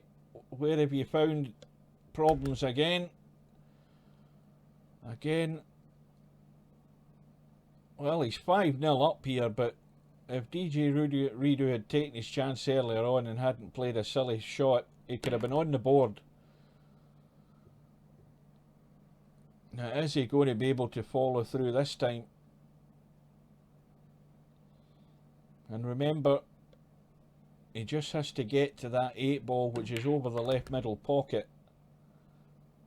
And this is the important one. Now, he likes to play his draw shots, DJ Redo, usually with far too much on them. And this time he's underhit it. Yeah, good luck, take care.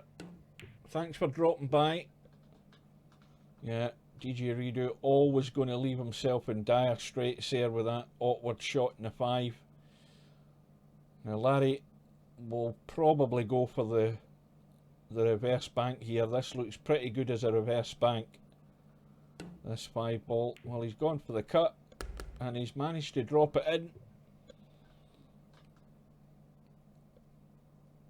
Once again though,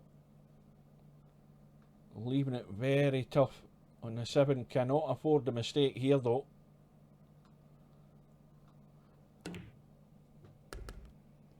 And in it goes, and it's going to be 6-zip.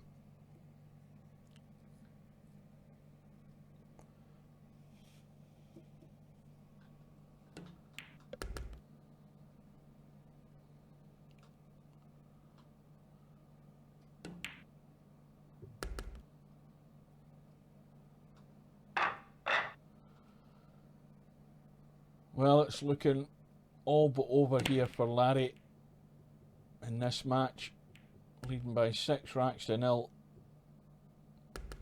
But once again, he's found a way to this time break off and scratch, and he's left the table wide open. Absolutely wide open. The 1 ball went down in the break.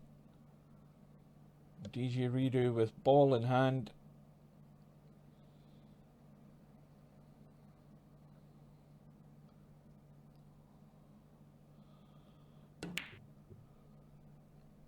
You see again, that shot there is a shot by someone who really isn't that aware of what he should have been doing, because he's finished in the bottom side of the 4 for a start with no shot other than a cut 4 to try and make some sort of long combo when he wanted to be the top side of that middle pocket.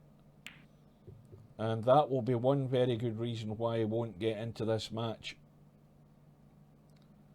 So we've got 2 very differing levels of player played in this match.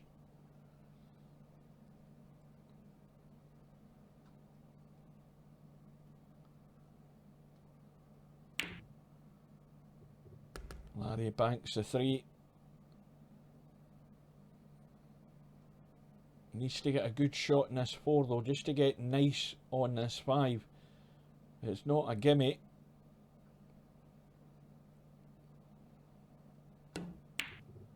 And that'll do.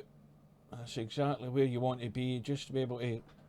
Now, can he drop that in and hold? I think he's got too much angle, but again, a huge margin of error to come stun that cue ball up the table if he wants and back down with the 6 into the left middle. There's no reason why he can't do that.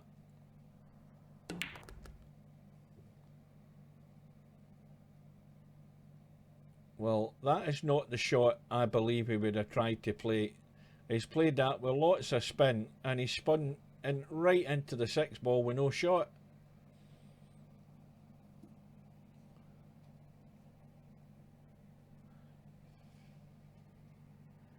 Well, he's going to try and make a bank here. No, he's not. He's taking his medicine, running to the long grass, and he's left that tough. And DJ Redo knows that this could be his last shot. Where's the 6 ball going?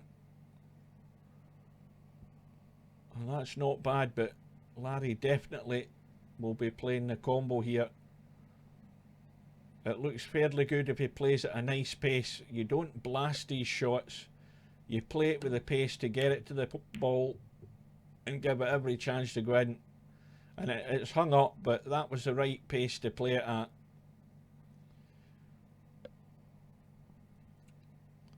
Well, can DJ Redo get a rack on the board here? And the 6 ball has gone in. Cue ball bounces out, and a roll in the 8, and he's off the mark. He's got rid of the bagel, and is now on the board, trailing by 5. Oh dear, the cue ball's been kicked into the right middle pocket. Larry with ball in hand, no problem with the 1, 2 and the 3. The problem's the 4 ball, and he's having a look at it. Well, the 4 ball's going nowhere. He's going to have to do something that moves that 4 ball one way or another. Or if he pots a 3 and dropping across here, if he can get on the underside of the 4 and leave a shot. So he's thinking about that. This is what you have to do. You have to plan ahead. So when he pots this 3, he might just try and cut that 3 so that the cue ball's running across, but he doesn't want to hit the 5. Well, he's gone for the breakout and hoping he gets lucky and still have a shot in the 3, and it was a brave shot to take on. It could always go wrong, but there was also a big margin that he was going to always have some sort of shot in the 3, and he's freed up the 4. And now I think he's got a nice little angle, just a little draggy draw stun shot in the 4, and he's on the 5.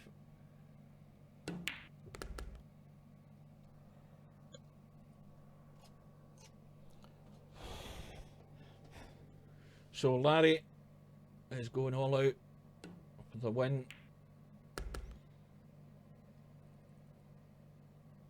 Now, if he draws off the 6, he can drop the 7 in and then just leave the 8 into the left middle pocket. That would be the simplest way to do it.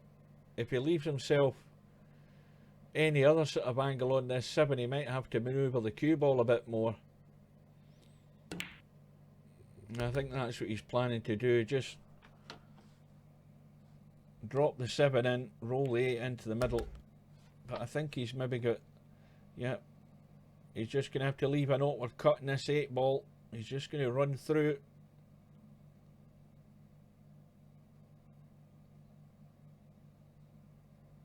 Cue ball's heading up towards the right jaw of that middle pocket. Well, he's trying to do something fancy just to stun it and kill it, and that is played very well. And Larry has won out the match, 7 racks to 1. A comfortable win. And now, I was a bit ahead of myself earlier on, but definitely it's Larry and semi-pro for the hot seat. And meanwhile, DG Redo moves through to play Spectre Dawn. Sergaresh is currently leading One Pocket Slim by 3 racks to 2. We'll drop in and see that match. And One Pocket Slim is just about to tie the match up for a final rack decider.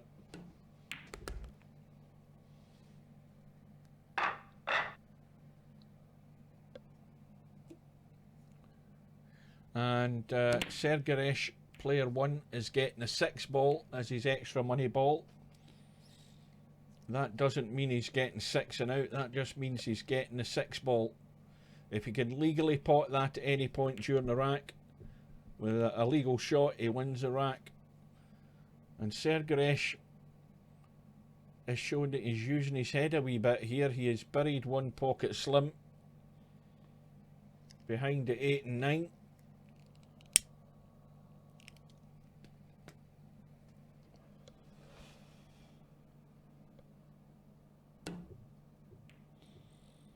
And Slim gets the hit. And he's just, well, he's unlucky he's left it on. But it's going to be a heck of a job here for Sergaresh to get anywhere near a run out. But he's buried himself behind the 8 and 9 now. Well, what you don't want to do here is have a complete blast and do something that moves that 8 and 9. And luckily for him, he stayed away from them. So that means that with ball in hand, Slim's got a lot of work to do. Now let's have a look at this 8 and 9. That 8 goes. there isn't a problem. Nothing needs to be moved there from this side.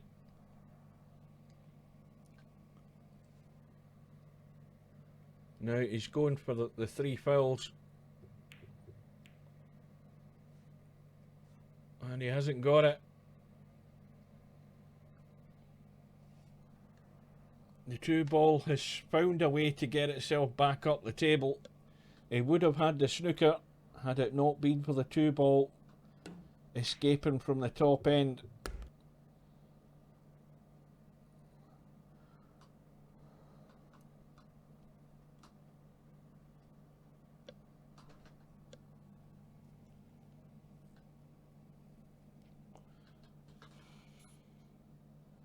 Well, this is a bit too straight, this 3 ball. And he's trying to help the cue ball over. Where's it going to end up, though? I don't think he's going to get much luck. He's got himself hooked behind a 5. That was unlucky.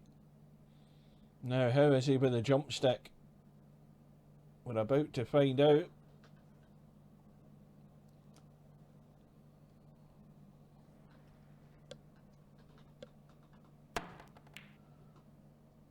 Well, he's got the jump.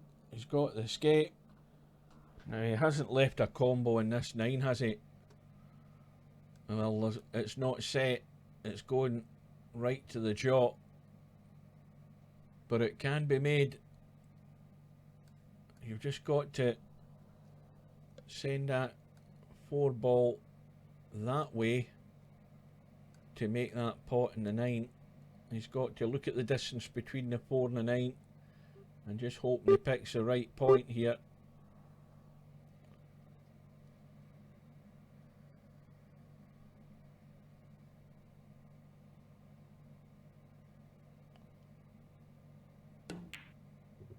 Yeah, it was always going to the jaw. And so Slim has missed his first attempt at the match.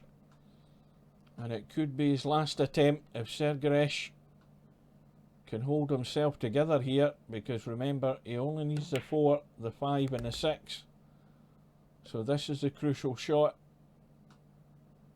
Getting up the table for a shot in the 6 ball. And that's going to go locked to it, is it? Let's have a look. Well, this is an awkward angle.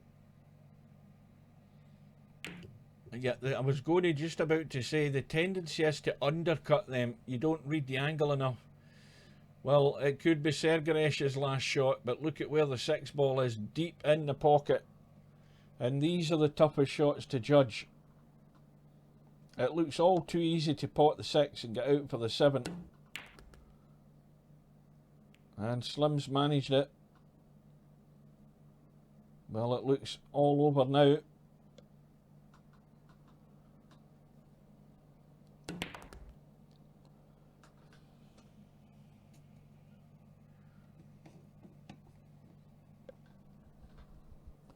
Well, just drop the 8 in, drop onto the bottom rail and back out a bit, and 9 into the same pocket. That seems to be the plan.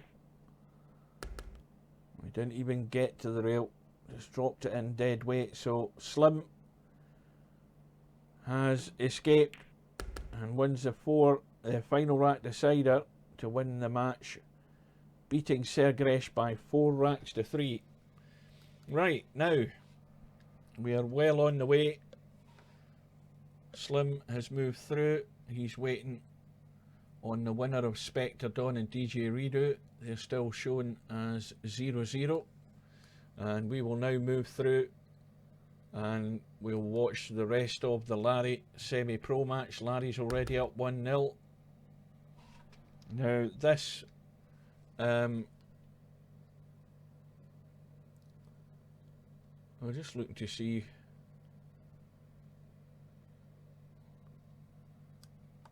where's oh, I forgot. I was looking to see where DJ Simon was. I forgot Sergaresh won that match 4-0.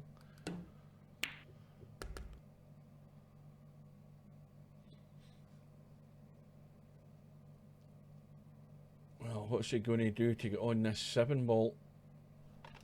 He's pretty straight on this 4. Doesn't want to try and pinch too much here. And I think the way, well, it could have been better. He's going to be hitting the 9 ball, but the chances are he's going to brush over this side. But he looks as if he's taking it into the corner.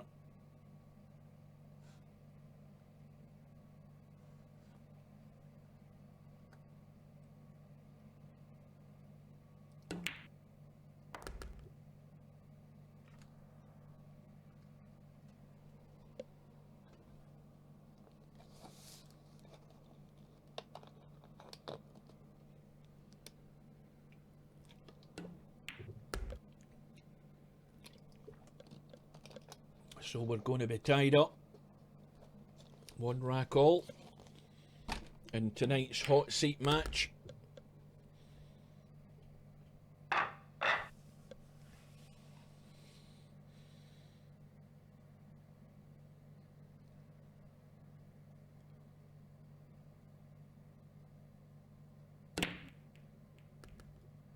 Five ball in the break, top left hand corner.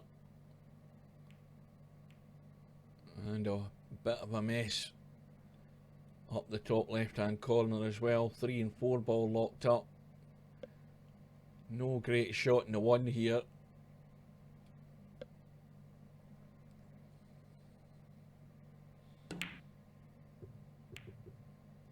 Yeah, that's always asking that wee bit too much to try and pull out those shots each time. Now Larry, when he pots the 1, he needs some sort of angle on this 2 ball. Well, he's left himself nailed to the side rail, so there's not a lot he can do here. He can only roll the 2 in. He can't do anything to get to the 3 and try and disturb it.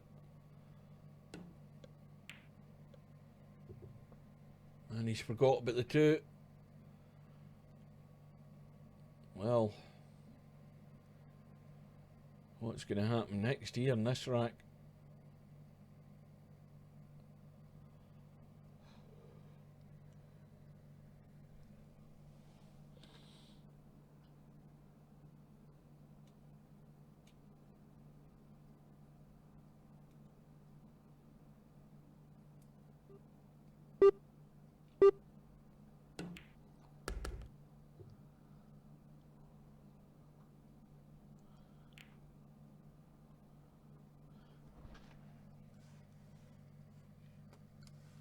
Well, he can just see the 3.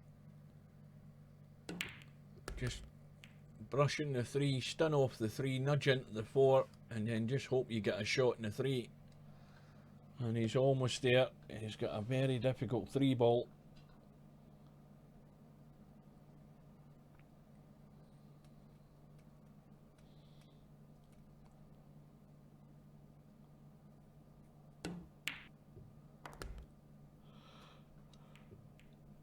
And that was a cracking shot. Played to perfection. Now, well, he's going to have to run into the 9. He's just going to have to get lucky in leaving a shot. Can he brush off the 9? Oh, in fact, he's missed the 9 and run into the 7, and that is perfect. That is a perfect outcome. Couldn't have asked for any better than that. I thought there was a strong chance he was going to hit that 9. Avoided it altogether, hit the 7, and landed perfect on it.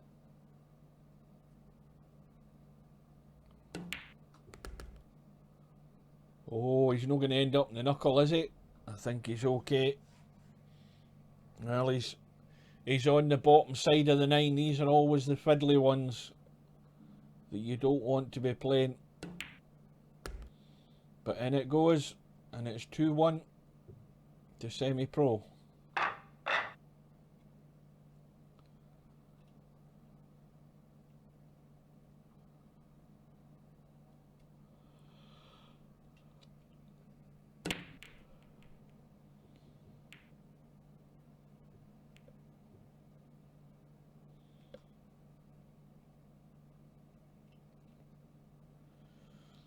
Well, semi-pro has found another dry break. Now, Larry looking to billiard off the 1 onto the 6. And try and nudge it in.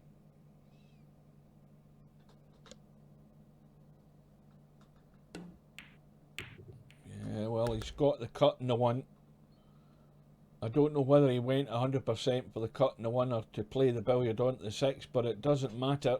At least one of them went in, that's all that counted. And he's got a great chance here to square the match. Immediate response here from Larry, but he's hung up the 2. And the chance is gone straight away. Well, the commentator's curse is certainly working so far. And now Semi-Pro with the table at his mercy. Everything there. Just has to find his way out.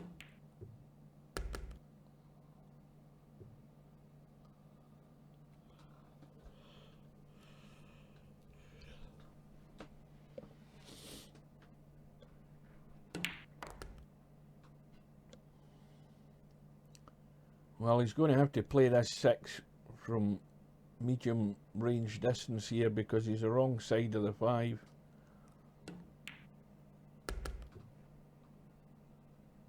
But plenty of room, plenty of pace to get down the table for this 7. And it looks as if we're going to have an early 2-rack advantage in this match here for Semi-Pro.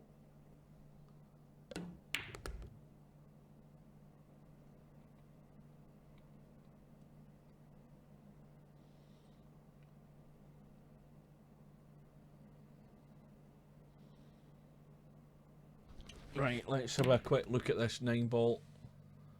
Again, it's off the rail. So it's Semi-Pro who opens up the gap. Well, Larry had his chance, remember, in that rack. The table wide open, all the balls at his mercy. And he hung up the 2 ball, and that was his last shot. Semi-Pro did the rest, and Semi's broke off in rack number 5, and he's potted the 3 ball, the 4 ball, and the 6 ball, and he's got a thin cut in this 1, which if he gets, he's automatically on the 2, albeit from mid-range, somewhere near that left middle pocket.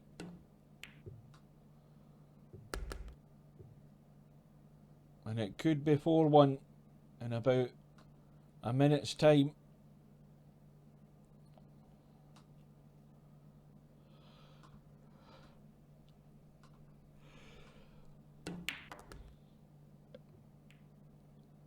Well, if that hadn't hit the 9, he would have been far better shape. He's got one of these awkward cuts again.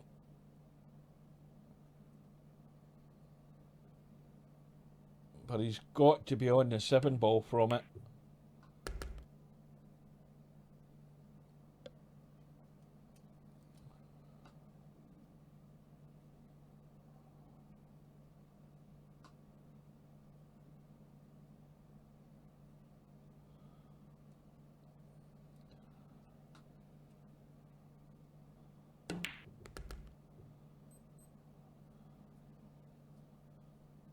Well, it's looking very likely that in this hot seat match for the first time tonight, Larry is most certainly going to have to do he's going to have to start working, because really in all the matches he's had so far, he hasn't had to really do an awful lot. But he's going to have to do things the hard way in this match, because he's now trailing by 4 racks to 1. Semi-Pro breaking off rack number 6.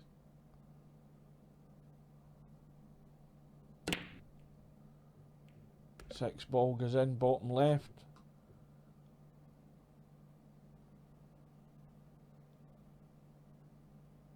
Now,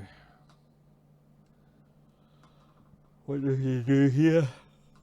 As he go on start, it's just gone 9 o'clock. We've been up and running for just on the 2 hour mark. The old brain starts to shut down as it normally does at this time of night. Very thin cut in the one. And a dodgy little angle at such a close distance to try and pick out this 2 ball into the middle. He's got to go up the table though.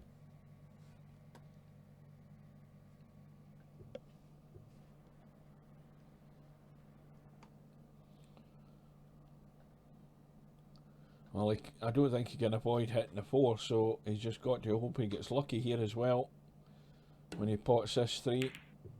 And he's overcut the 3.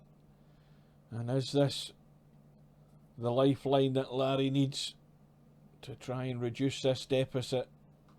Well, he's been given his chance. He's got to take it.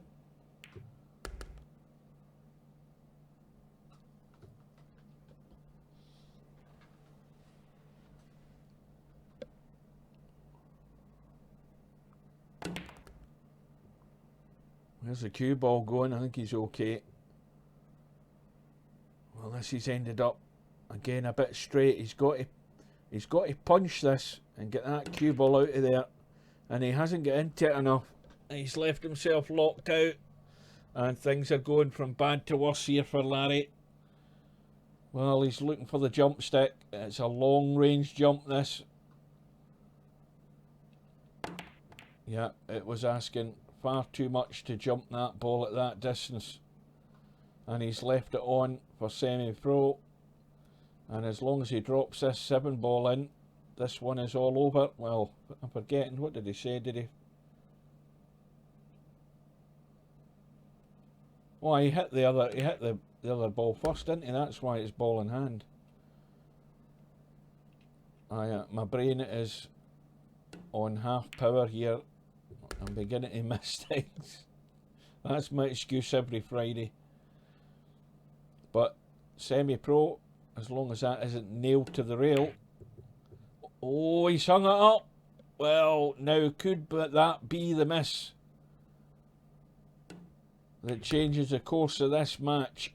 Because Larry had given this rack up for dead. And there is the second lifeline. Semi-pro hanging up the 9. I never went down to have a look at that 9 ball to see how tight it was to the rail, but clearly there was a problem. And it's hung up, and Larry has jumped back in for the second time in that rack and managed to pinch it. But straight away, with a ball in the break, he's missed his shot he had on the 1 ball.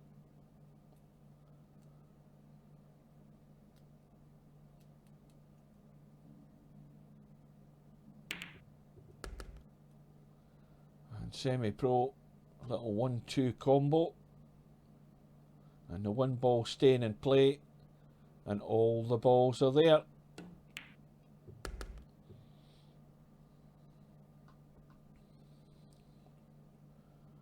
Well, let's be honest, where is the problem on this table?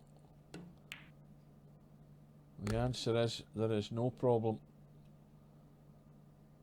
Nice angle on the 4, cut it down the rail and run the cue ball off that side rail back into the table.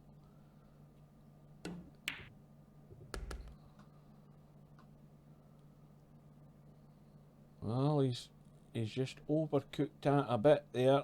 He's left it in a troublesome area, and he's got to remember, of course, that he's going to have to leave some sort of shot in the 6. And that is where the mistakes happen. He stunned the 6 at the 5 in to stun across for the 6, but he stunned it straight into the middle pocket. And once again, for the second rack in a row, well, is Larry going to need 2 attempts this time? I don't think so. He got that in the last rack, but this time I think he's going to brush off the 9 here, is it? No, he's avoided it. And he's going to be back to within 1.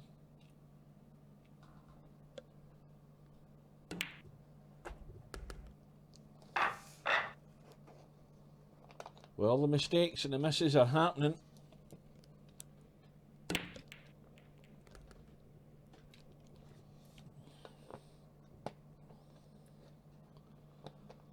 Larry breaks off rack number 8. And once again, he's got a ball in the break, but no shot. And he's looking to stick this cue ball up the table.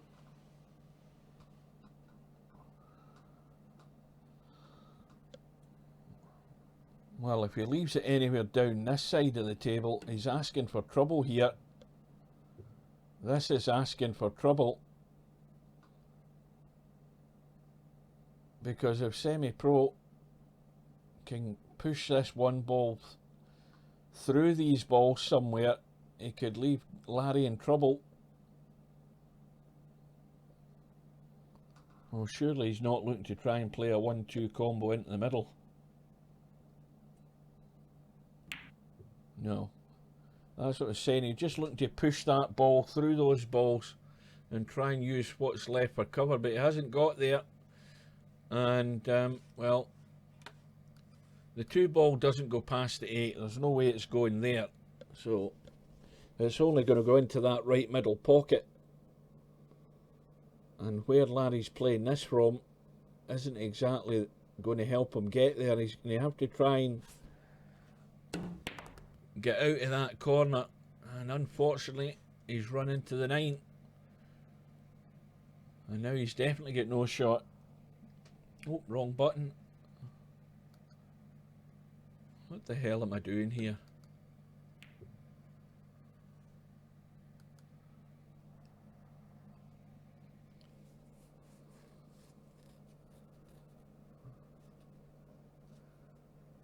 Well, if Semi-Pro tries to play a billiard here, he's in danger of a double kiss. And he did the wise thing.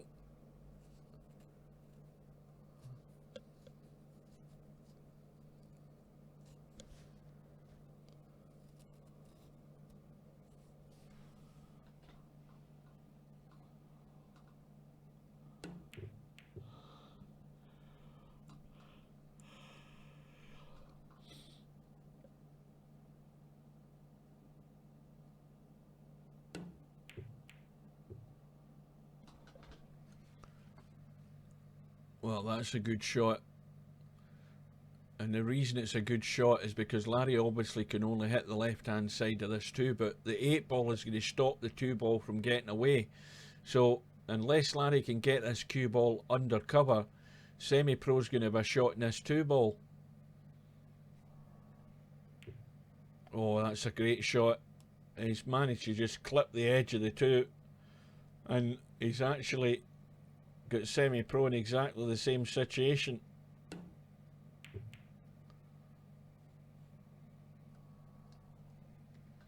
Now we're back to square one. The 2 balls in exactly the same position it was 2 minutes ago. And it's exactly the same position again.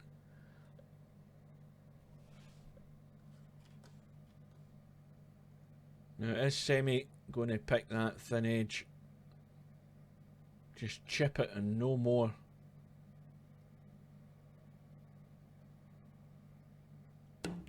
Well, he's gone all out for the cut. And that's a cracking shot. Went all out for the edge. Got the cut down the rail. Had to be played perfect. And now he's got his chance to open the gap again.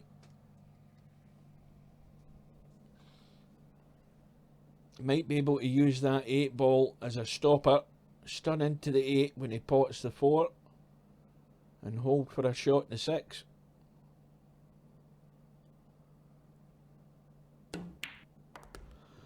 Well, he's avoided 8. The only problem is he's almost locked himself up in the 6, and he's got no shot. Absolutely no shot. Now, what does he do to try and get this safe? Why the hell is this thing? What button am I pressing that's causing this to do that? Well, unfortunately for Semi, there was no way really he could get that safe. And Semi-Pro's chance may well have gone to open that gap back up to 2. Larry's got it within his grasp to get it back all square.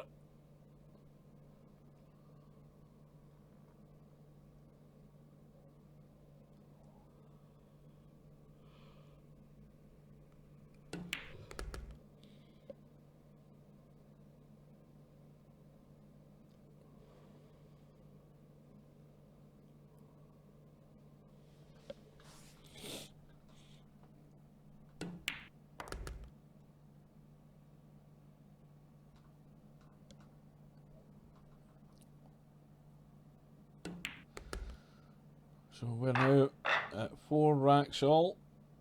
Larry with the break in rack number 9. Now something went in.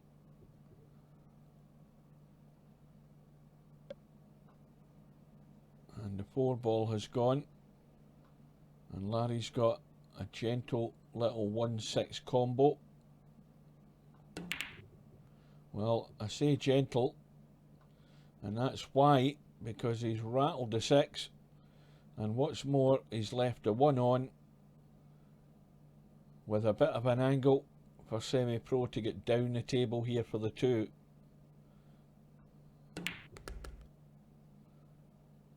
Well, that's going to go too far, is it? Yeah, it just squirted past. And there's the result through. It's gone to a final rack decider in that 1 lost side match, but Spectre Dawn wins again. He's fighting all the way in that 1 lost side, and he's beaten DJ Redo by 4 racks to 3.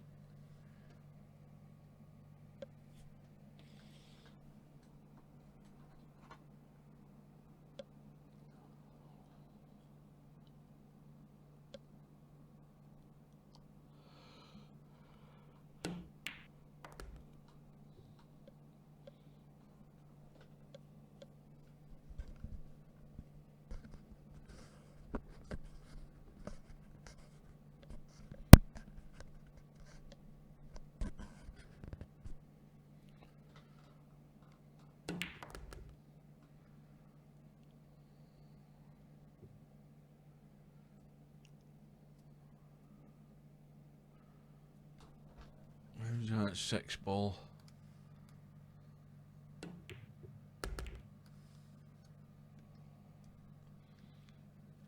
Oh, he's left himself in the no man's land situation on this 7. Always a tester.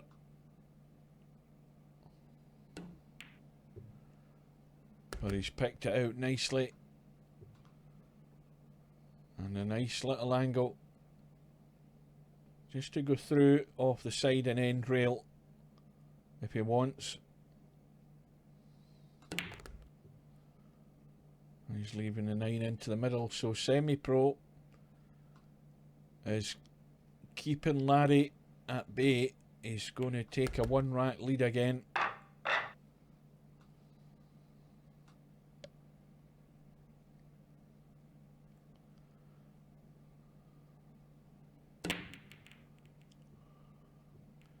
Well, straight away we've got a problem, and there's the problem. That 9 ball is waiting to be knocked in, and Larry comes to the table off that dry break by Semi-Pro. And what's Larry doing? He's going for the run out.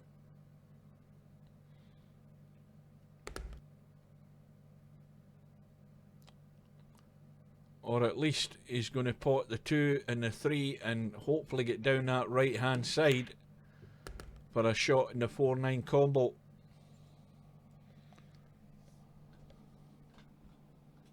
Has he got enough angle to do that though? He's actually pretty straight in the 3, and the worst thing's going to happen here, is it? Is he going to lock himself behind the 8? No, he's okay. He'll have looked to see there's plenty of room for the 9 to go in the hole. And so it's a quick end to that rack. Anytime that 9 ball gets near the pocket, you know it's going to be a quick rack. And Larry has now got it back to 5 racks all. 7 ball goes in. A shot in the 1. The 2 wide open. Everything on the table. All plenty of room. All have a pocket. And so the usual thing is, no excuse.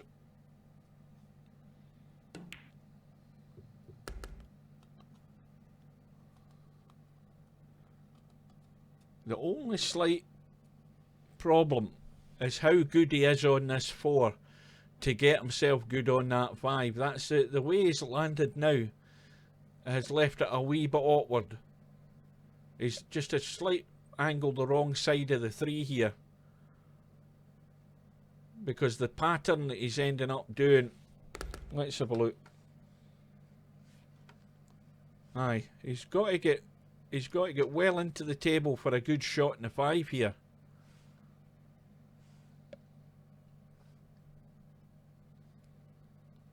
I'm assuming he's taking it into the right middle. See, that's the thing I'm talking about. He has to get well into the table because the angle he's leans a wee bit more than he would like for this 5 ball, and the cue ball obviously is running to come down for the 6. This was where it was going to threaten to come off the rails here, because he's got to get into this cue ball to get around for the 6, and he's come across and he's perfect.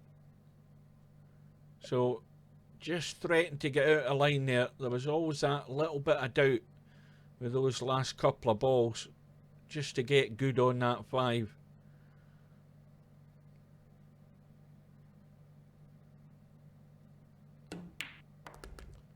And that needs to keep going. And it's almost there. Now, drop it in dead weight. Just no more than enough to help that get into the hole and stay the left hand side of the table. Well, he's running around behind the 9. Plenty of room to get there. But this to take Larry into the lead. I think for the first time in the match. I might be wrong, but it's certainly a 6-5 lead. And with the break, and the 9 ball has gone in the break, that will get respotted. We're playing spot money in this tournament. And also the 4 ball has gone. And unfortunately, I think Larry's got no shot in the 1. Now, what does he think in doing? He could push up somewhere up by that 5 ball, up in that corner, and it would leave a bit of a tempter. Or is he looking to play some sort of 1-3 combo? I think I'd be running for cover here. But look at the balls, though. This is why Larry's desperate to do something here, because the balls are wide open. And if that's, well, it's an attempt at a safety. Okay, he's got the cover, but there is nothing there to stop Semi-Pro jumping over this 7 and potting the 1. But where's the cue ball going to end up? And well, I think he's going to have to do something similar. Can he see that too? Yes, he can. But can he get down behind that 3? He can certainly do that as well. And now it's looking odds on, like a final rack decider here, folks.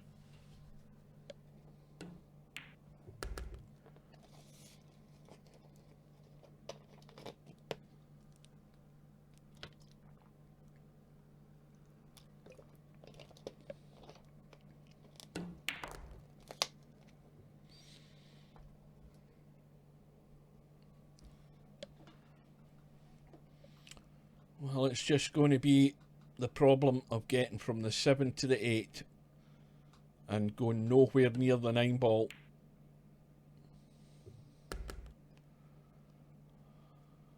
Now, the chances are he's going to leave this a long cut rather than trying to do an awful lot with the cue ball. The angle he's got in the 7, he's just content to leave it at distance. And now he can go behind the 9 over to the right hand side. Take the 9 into the same pocket as the 8 ball.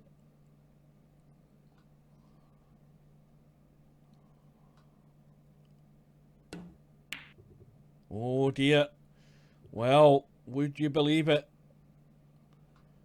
Focus so much on getting that cue ball over to the... He might have played that with a bit of spin on it, which has squirted the cue ball offline.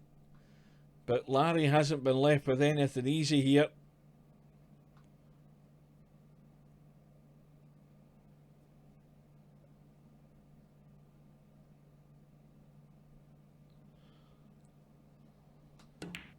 And Larry's overcut it. And Semi-Pro's going to have a similar shot, but tougher. An even tighter angle. It's got to be a feather edge in that 8 ball. Cue ball's going to be running. And the same thing for Semi-Pro. He's overcut it. And now Larry with his chance to put this match to bed. And that is pretty much where you want the cue ball to be. To have a fairly straight in 9 ball to win the match by 7 racks to 5. Well, Larry chased it all the way. Mistakes were made by both players. And in the end, he wins out by the 2 racks. And so now we have the first player into tonight's final, and that is Larry. And all the action now is going to be focused on what's left on the one loss side. And well, we can see that One Pocket Slim is playing Spectre Dawn. We'll jump straight into that match, and One Pocket Slim has a 2 rack to 0 lead. Race to 4 all the matches in the one loss side.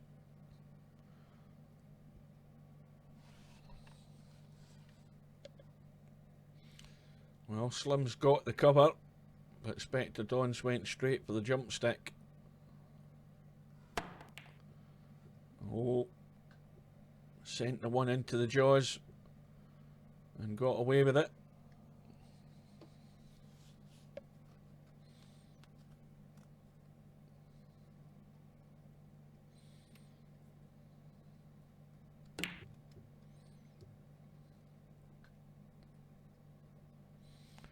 Well, Slim,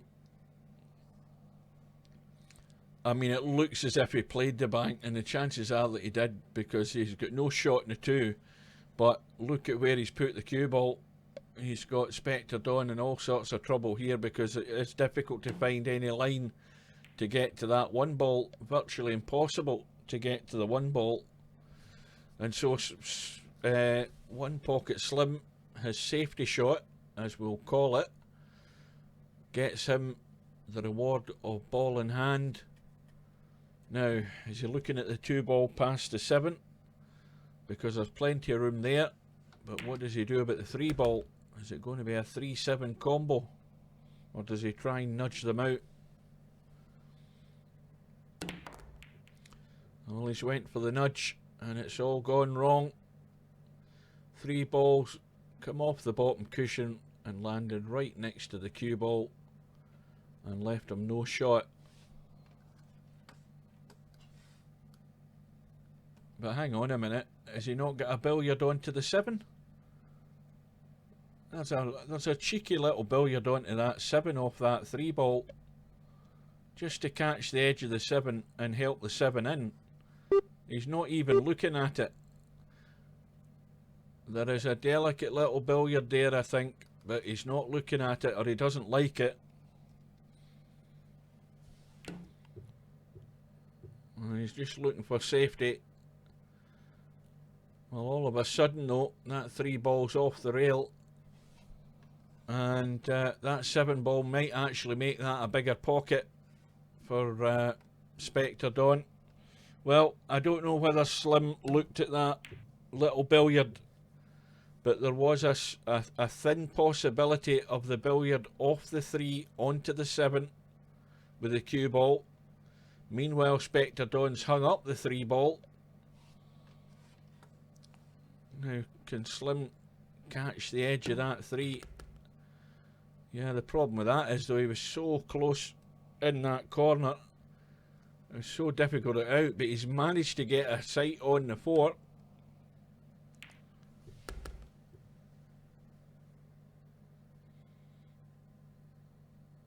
And, well, Slim's looking pretty good here. Well, he's just gone. See that he's gone outside, so he's given himself the angle. Anywhere but avoiding that 8 ball. Well, he's left himself again the little tricky angle. And he's going to have to do a bit more work, unless he drops this in dead weight. Yeah, that's what he's trying to do. And a little roll down the rail. And not let the cue ball squirt away too much, and he should have that 9 into the opposite corner pocket. So this for 3-0.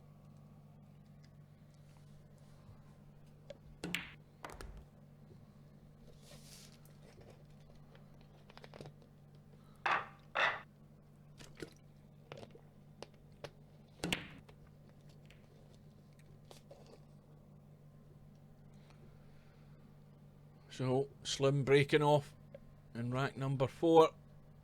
The 5 ball has gone, no shot in the 1.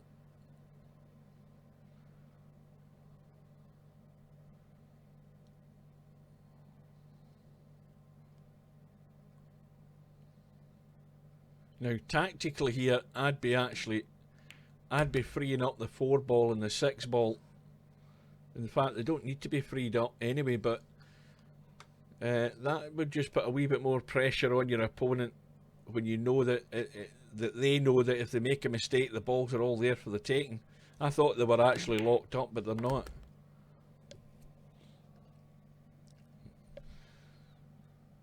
So Spectre Dawn has his chance. We know the 4 ball goes. This to stay in, not only stay in the match, but stay in tonight's tournament.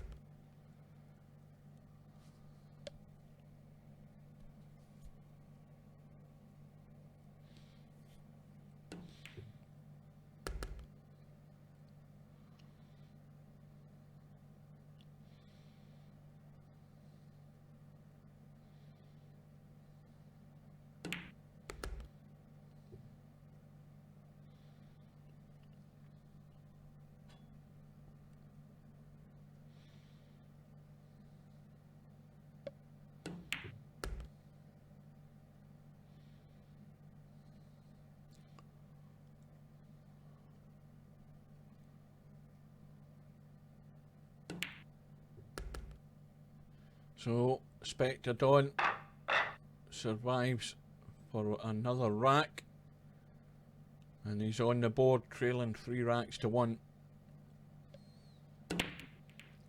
Breaks off in rack number 5. Something went into the middle pocket. I think it was the 2 ball, was it? 2 ball has gone.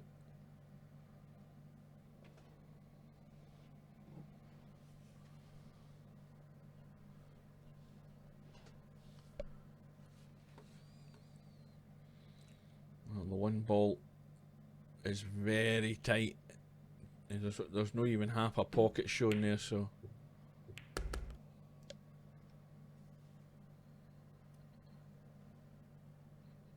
but he's potted a 1 in the opposite corner, and he's missed a 3 ball by a country mile.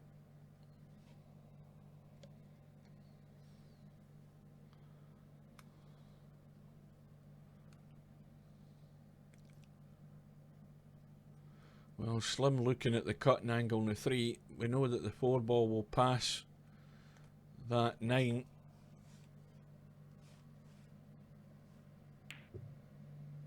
Once again, it's the overcut. Got himself perfect on the 4, but you can't be getting there when you miss the first ball. It's no good to you.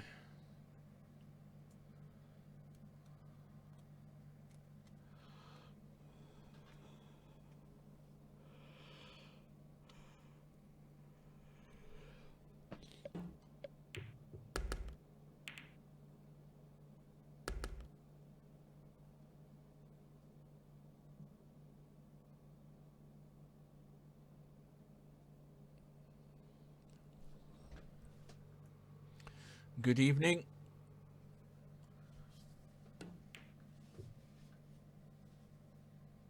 Well, he was playing okay up until he ended up getting over to the loser's side. Larry's in the hot seat.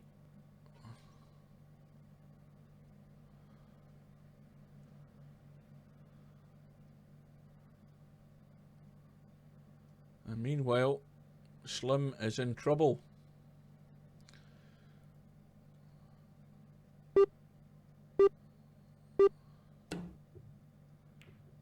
And Slim catches the edge of the 4, and well, he'll be happy with that outcome. Yeah, I don't think he could have played that any better. He's got it nice and safe right next to the 6 ball. Easy enough to kick in behind the 4. Oh, I think Spectre Dawn, well, has he come out of this pretty good? Yes, he has. I thought he might have found himself in dire trouble there, but he actually ended up playing it very well. It would have, the threat was there for Slim to nail him behind the 6 ball, but he played the shot well.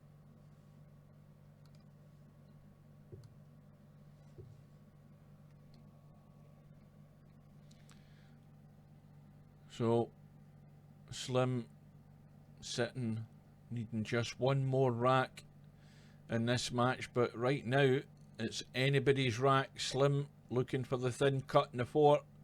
A tough shot, but he's surely got to have some sort of shot in this 5.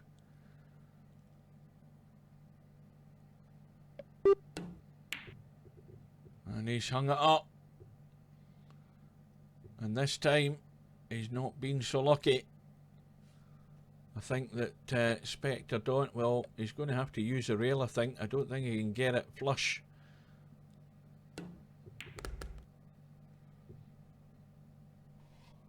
The Spectre Dawn now is looking to get to back within 1.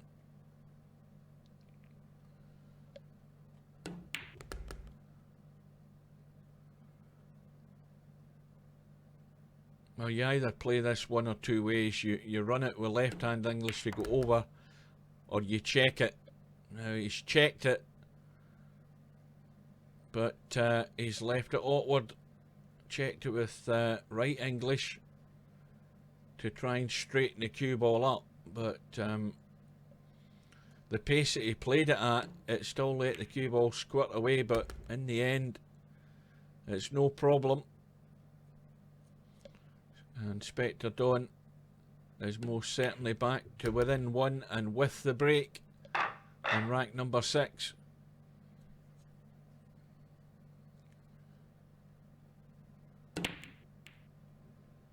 Five ball going in. And unfortunately for Spectre Dawn, he's got no shot.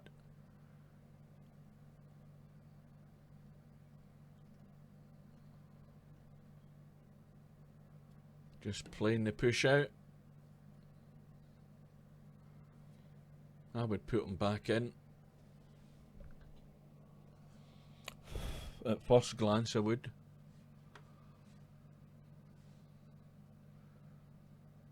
Well, there's not really much on there. There's a silly thin cut into the left middle, but I mean, you can't even see the angle to get to it, so no, I would put him back in. And he has done.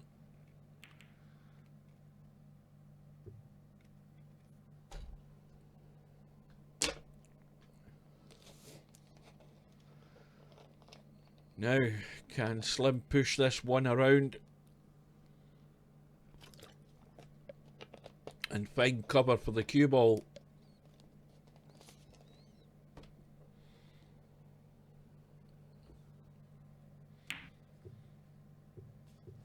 And that's exactly what he had in mind. But I don't think it's going to stop Spectre Dawn from jumping and potting this one. He hadn't got it tight against a ball, and that is just an open invitation for the jump shot. Now you've got to be careful he doesn't jump off the table here. And he's missed the one. Well, he's hit the one, but he's missed the pot. And well, Slim can certainly get to the potting angle for it in the middle, past the 8 ball. Good evening. Now, who is Roll Cage disguised as? Because I don't think I've seen that name before.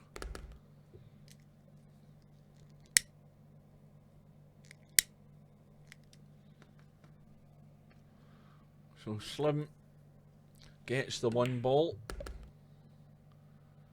Sitting nicely on the 3. Now, can he seal the deal? and win this rack to take him through. I think he's got the wrong angle in this 4. Let's have a look. Yep, he's running up the table. Now, well, you've got to go full-blooded inside English to kick over to the left as we look. And he needs to get the pace right. Has he overcooked it? Yes, he has, I think. Oh dear. Yep. Has he got enough room to actually try and get? No, he can't. He's skimmed the 7. And he's given ball in hand to Spectre Dawn. And we're going to what looks like a final rack decider. Oh shit, I forgot. Bloody pot, man. Good evening. You're a bit late in the go. It's 20 minutes to 10. We're 2.5 hours into the tournament.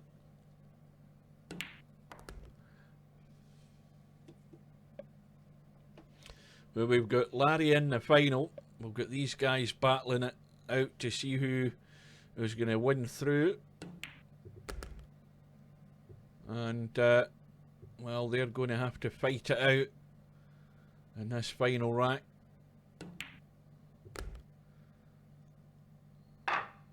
Well, Slim's had his chances, but he hasn't put it to bed. And this is how we've ended up in the final rack. Now that's one of those sort of dead breaks again, where the balls just don't want to move that far. But I think, was it Spectre Dawn last week that they hit a break? Maybe it was or maybe it wasn't, but they hit a break and it was one of those dead breaks that were just seen like that, and not enough balls got to the rails. That's how much of a dead break it was.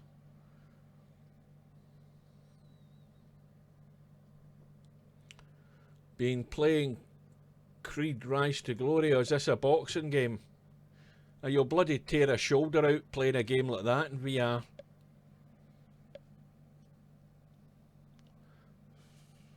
I bet you there's somebody in the United States that's got statistics for how many middle-aged people have collapsed and died while playing a VR game in PS4. There's bound to be people who have dropped dead of strokes and heart attacks playing these VR games. That's another reason why I'm not interested in VR. I'm a prime suspect for a prime candidate for something like that happening. Now here's a great idea. It'd be great if they brought out something like track and field in VR. There'll be people dying all over the place.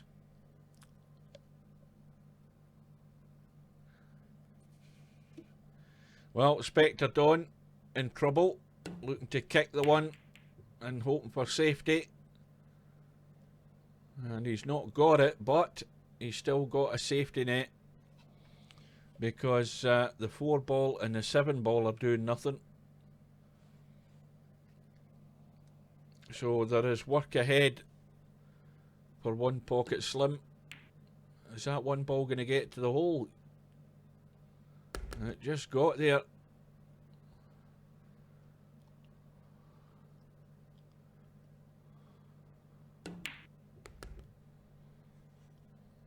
Now, has he got this looks a good angle to pot the 3 and run around off that side rail and into the 4 and the 7 and hope he gets lucky. And that is not bad. That could have been a worse outcome than that. Just a straight roll in on the 4.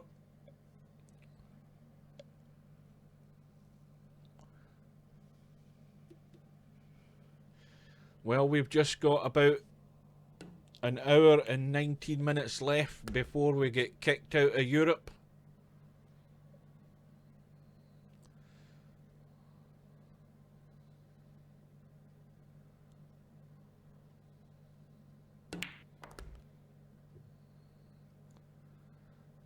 And all that Slim needs to do now is just drop this 6 ball in dead weight, bounce off that rail,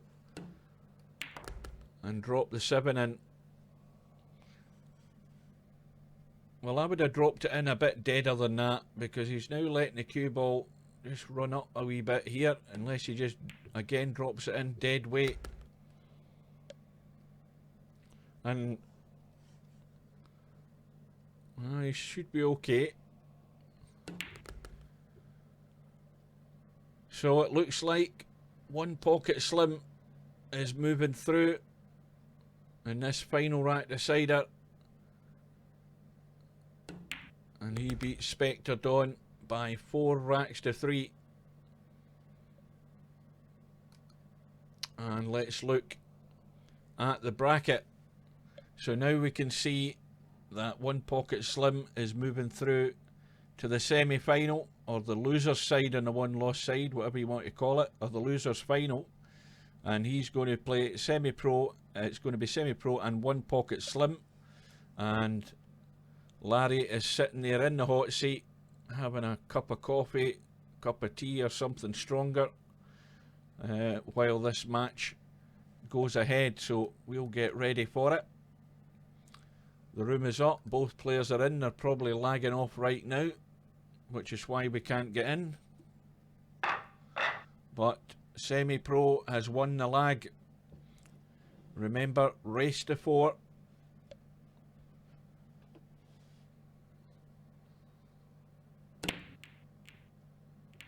And the 1 ball's been kicked in, and he's got a shot in the 2. This rack's over.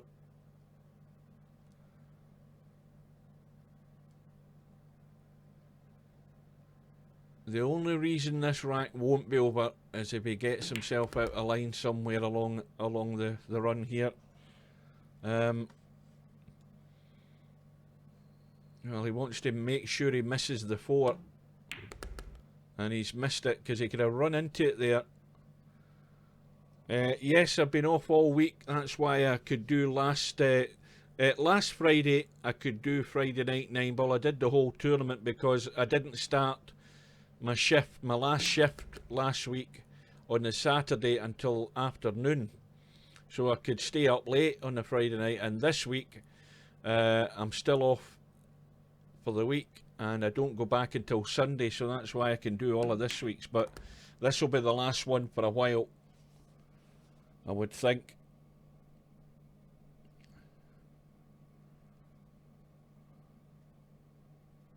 Do you know something, Potman?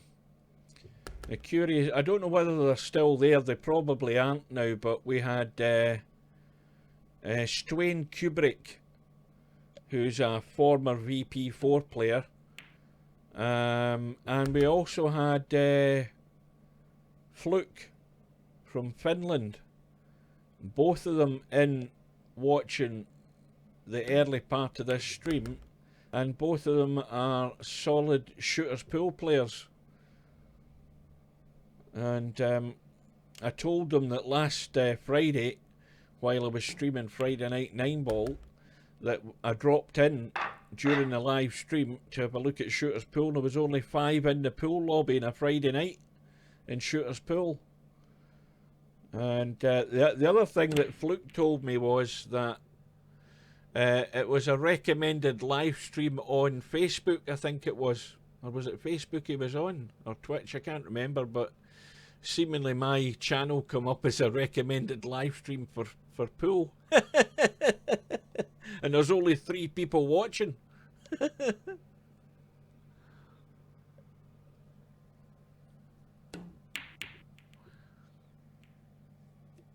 You know what I was going to do? There's a pool is not dead Facebook page that I'm subscribed to. I get pop-ups coming up on Facebook for live streaming of pool matches, pool tournaments that are on. I was actually going to post Friday night 9 ball on there, but I bottled out. I thought it would be a bit intrusive, but because it's all just sort of live pool that they show on there. Matter of fact, I don't know. I think I saw Shooters Pool on there at one time. I think they did their own little promo video. Stuane was on here saying, "Oh, we need commentators, and we need a commentator in Shooters Pool." and I suggested to him, well, if they pay for my services, I'll do it. The only thing is, though, what's the point in going there to do a commentary when there's nobody in a tournament? Anyway, back to the business in hand. Semi-pro in the semi-final match against One Pocket Slim is leading by 1 rack to 0. He's got a bank on the 5. It's not perfect. Going to have to just pick that line off that diamond. Well, in the end, he's done neither, and he's ended up scratching. And, well, it's a gift of an opportunity here for Slim to tie the match up. Now, I'll say this before we get there. Look at where the 9 ball is. And I say it every week, and it looks so easy. He pots the 7, and he gets an angle on the 8. Now, he wants to finish there or there. Anywhere there will do. And if he goes too far, he ends up in the short side of the 9, and he's in trouble. So let's see what he does. It's the most common problem you end up doing with that last ball, and he's finished on the right side, almost at the crossroads there, and that will do nicely.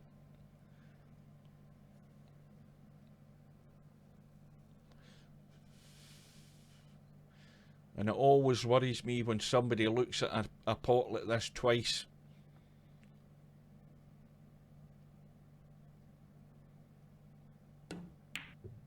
And that's why it worries me. It always worries me when somebody looks at that potting angle once and they haven't picked a line, and they go back and they look at it again. You know there's problems ahead, and that is a gift that has gone for One Pocket Slim. That is one that has gotten away. Well, he'll be kicking himself for that one. The more you spend looking at a shot, the more that little voice in your head is telling you there's a problem that is there that isn't there. You've got to be clear in your mind, pick the line, play the shot, and when you start doubting yourself and thinking about it more than once, then you're just asking for trouble. So, semi-pro has a 2-0 lead, and it's only the short race to 4, and you can be in a deep hole very quickly in these matches, and Slim is in that deep hole looking for the jump escape, and as he got lucky, it's run past the middle pocket, and there's good cover down here at the bottom end of the table if semi-pro is going to look for it.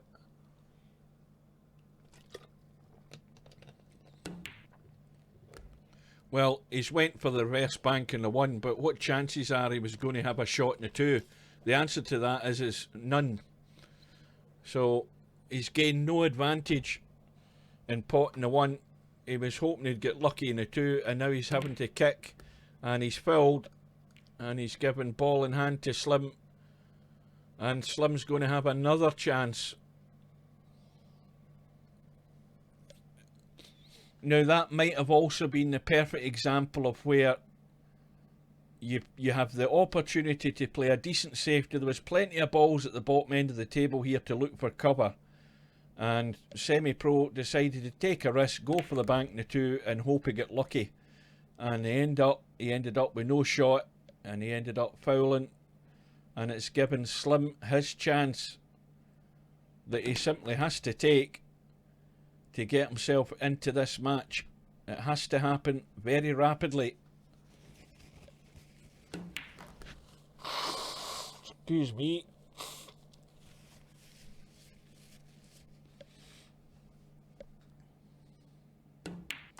Well, Boris Johnson is going on air at 10 o'clock tonight in about, 9 minutes time, I believe, to make his goodbye speech, or goodbye Europe with 2 fingers up at them.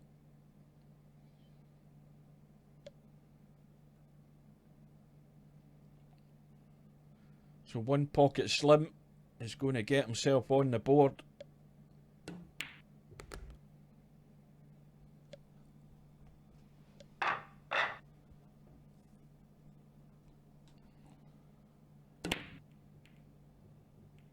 And when you think about it, well, there's a scratch and a break. When you think about it, that shot that Semi-Pro played, you will never see a professional pool player playing that type of shot.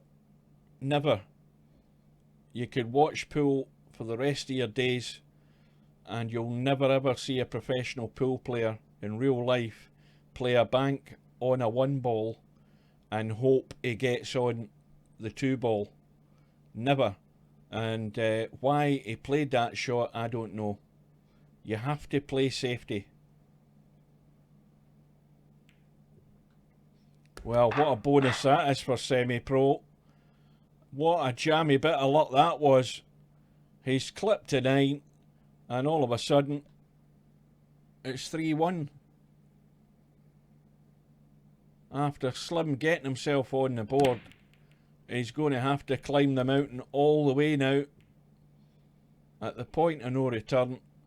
And what a time to get that little fluke chip on the 9 for Semi-Pro that takes him to within 1.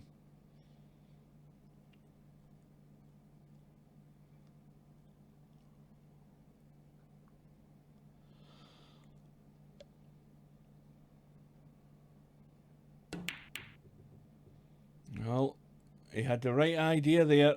Tried to play that 1 ball into the 7 to get the billiard off the 7 into the pocket with the 1 ball. But he's got the second prize, I think. I think he's got Slim in trouble, and Slim's looking to try and find some sort of kick off the short rail at the top end of the table, but I don't think it's there. And I don't think it's there either. No. He's trying to spin this. This is tough. Oh, that's so difficult to judge. Well, Semi-Pro has got the ball in hand, and he's got ball in hand to run out for the match to take him through to this week's final if he can get the job done. And the only problem ball is going to be the 6 ball, especially where the 5 ball is.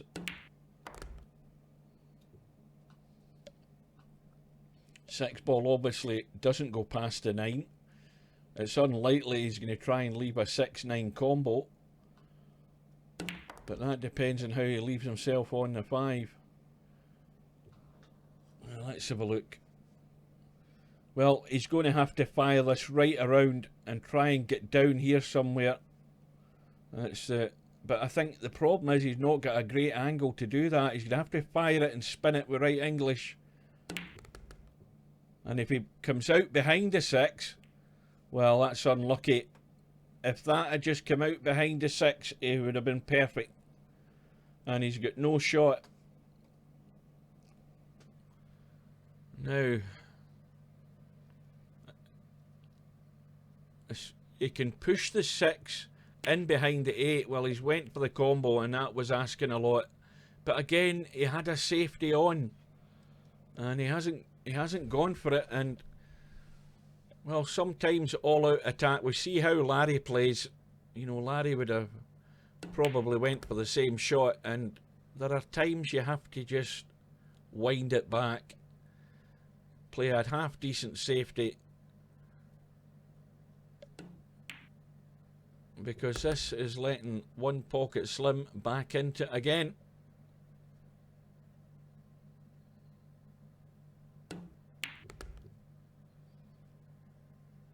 So it's going to be 3-2 to Semi-Pro. One pocket Slim to break off in rack number 6.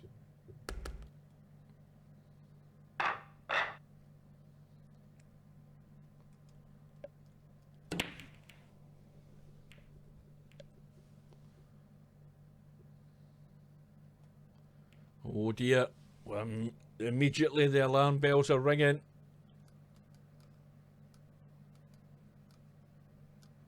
Look at the 9 ball. That 9 ball is waiting to be nudged in the pocket. But Semi-Pro is looking for the run out.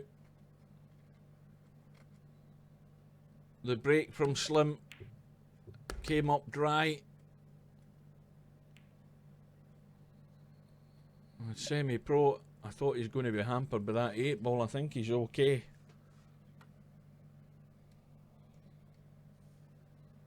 Six ball is clean into the middle pocket.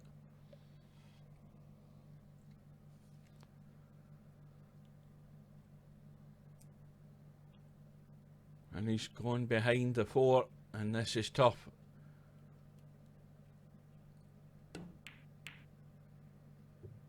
He's played it well. The 7's nudged out the way. It was almost a blocker there, but there was enough pace on it to get it off that rail and out of the way.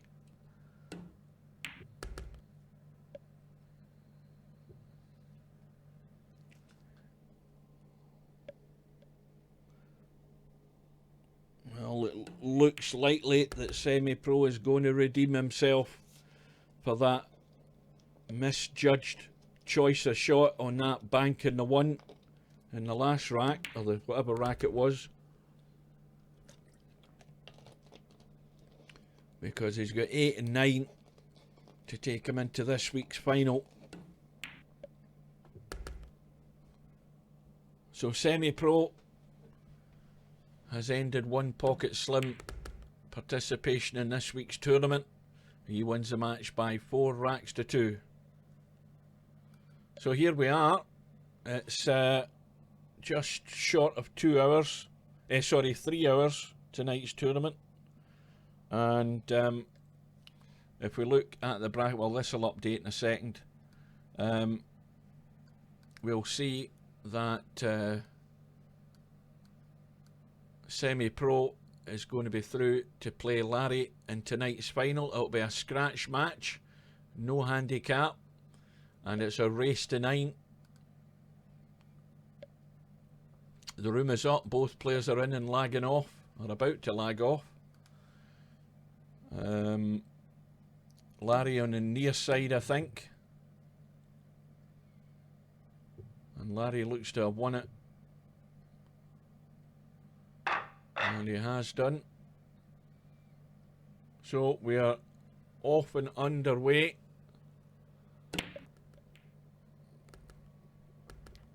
Well, that was unlucky, Slim. When you got, I think you just won your first rack in that match there. And then Semi got that fluky chip onto the 9 ball to take that 3-1 lead. That was an unfortunate break.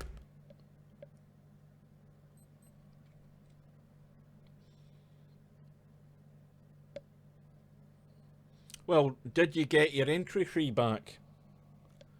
Let's have a look. Where the hell is this bracket moving? Not quite. $195.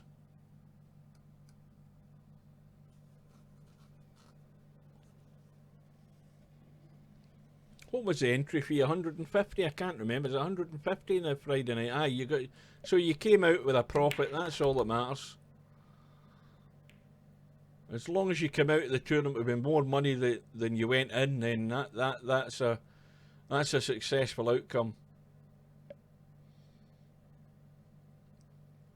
I'm thinking it's 300 now. It's only 150, isn't it?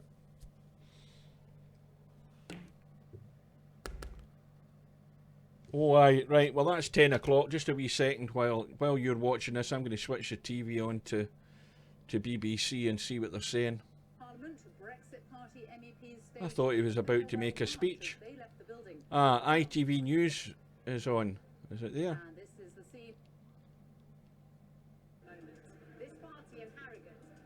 Oh, it's off. I thought he was making a speech at 10 o'clock. Vigils and demonstrations outside Holyrood, some of a number taking place across Scotland, which voted to remain in the EU.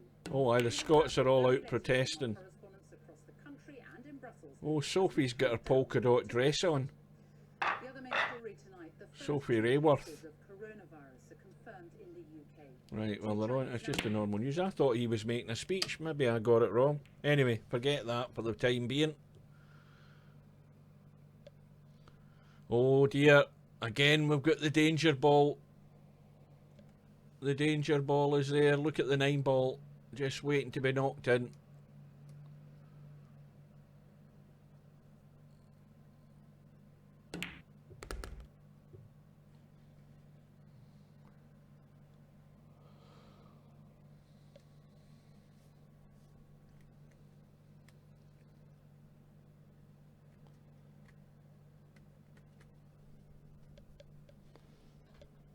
I mean, when you think about it, I mean, we've been in.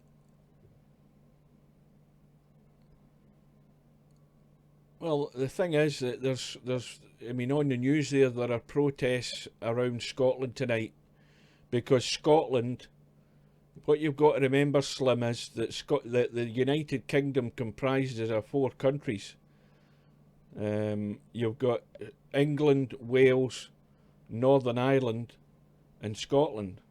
And the problem in a national general election or any referendum is that all the votes effectively go into the pot.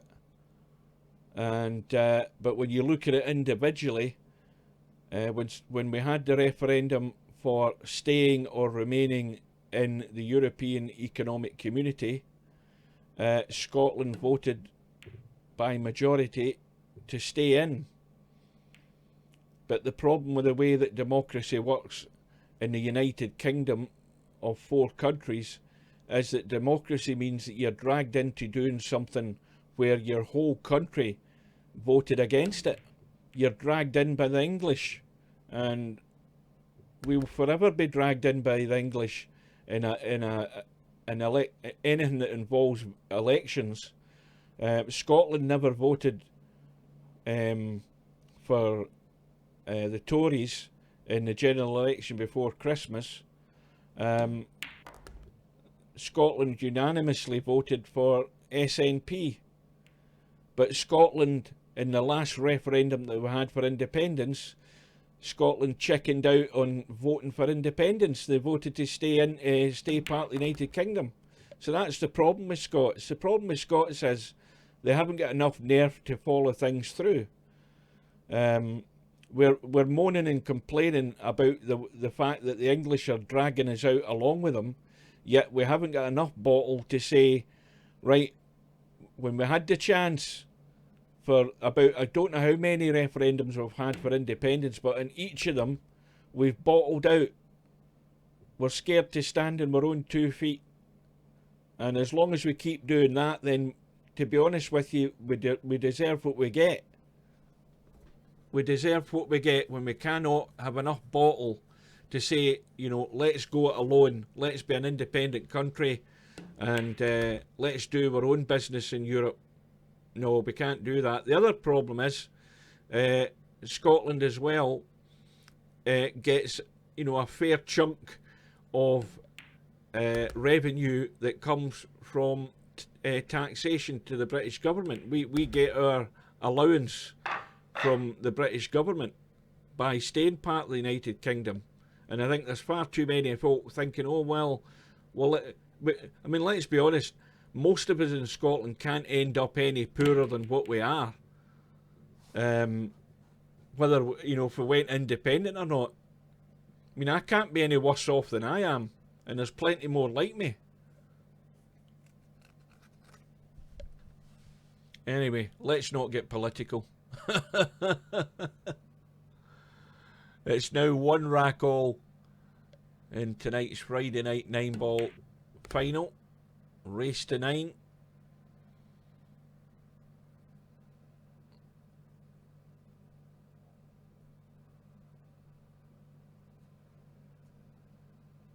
No, the UK won't be last to leave.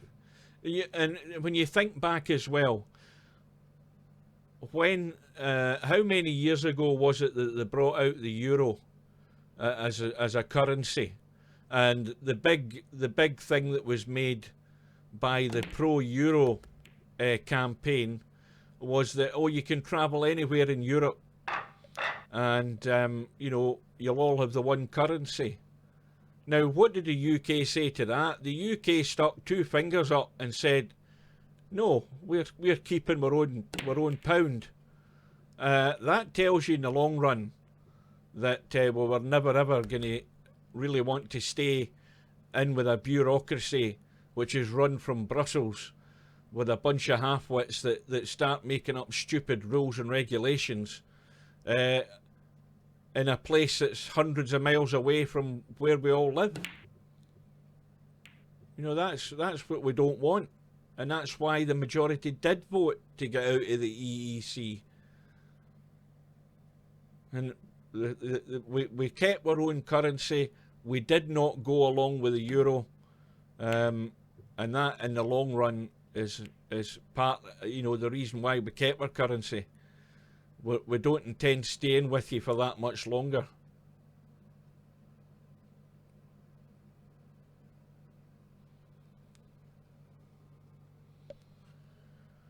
So,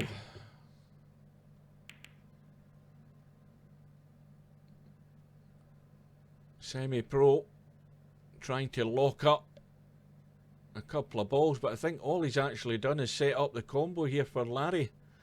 Larry can drop onto the side rail, push the one onto the 3. Well, he's just got there.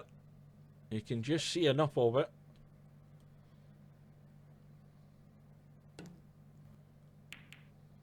Oh, he's run through, and he's no shot. Locked himself onto the 2.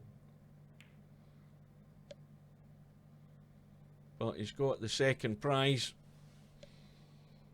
He's got Semi-Pro in trouble.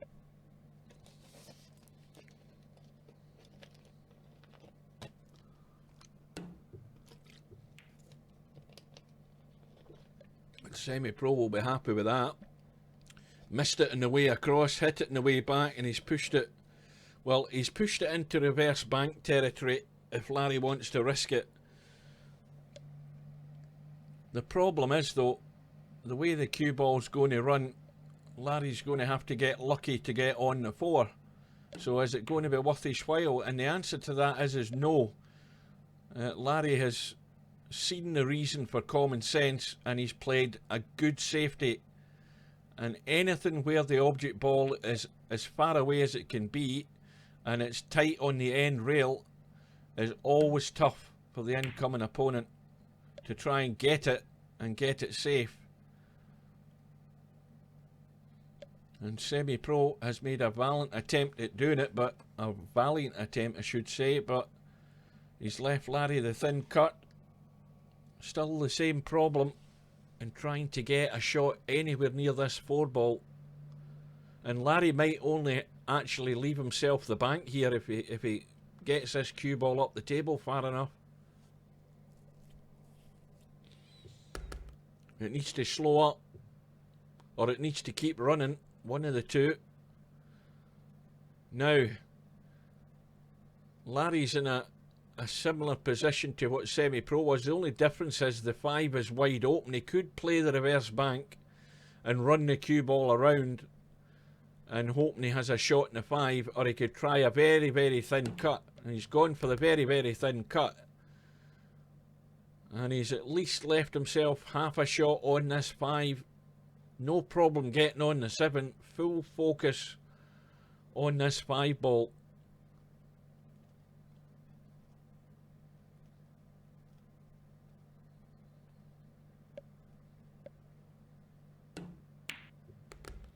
And in goes the 5. Now, what's this shot going to leave him? Well, he's going to try and do nothing with the cue ball other than leave him shot a straightest shot in the 8. Well, that's gone a bit further than you would really like, because it's now in that little awkward angle. It can easily go to the jaw, this, but he's got nothing to do with the cue ball. Again, it's just full focus in the 8. And well, he maybe hit that a bit more powerful than I would have thought so myself. He's back in this awkward angle territory. But he's got it. And he's got the match back all square. Let me switch the TV on again, see if he's waffling. Closing its borders to anybody Oh, coming from no. China, except US I must have nationals picked who that up wrong. I thought the Prime Minister was going to make a speech at 10 o'clock tonight, but if he has done, I've not seen it. Or maybe he's hanging off to 11 o'clock, I don't know. So we're back all square. Larry, I don't think has got any shot. Just looking for the push. Now once again, this is a prime position where you can get distance and you can look for cover with this one ball. It's a thin cut for a pot. If you get it, you know, that's asking far too much to try and pull out shots like that all the time. So he's given Larry a free go here. Admittedly, it's not great an angle to try and get this cue ball around the table because there's traffic in the way here. There's objects in the angles that Larry wants to follow here. And he's trying to stun across to avoid all of that, and he's played it well.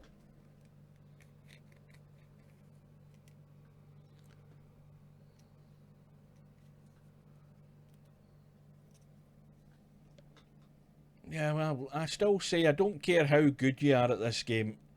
There are times you simply have to wind it in when the opportunity's there to try and get a half-decent safety than trying to go all out every time. If you can get that right mix, then you're a fair way on to actually winning a tournament. But you just cannot go hell for leather all the time.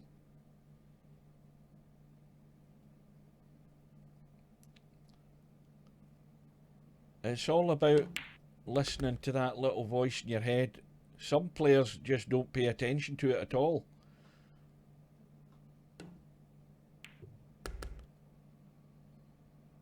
Larry's probably one of the worst at it, because over the years, if there's a sniff of a pot and it's there, he's going all out every time.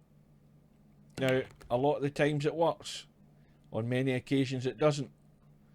That all depends on who he ends up playing, whether it's somebody that's capable of taking these chances it's given to them.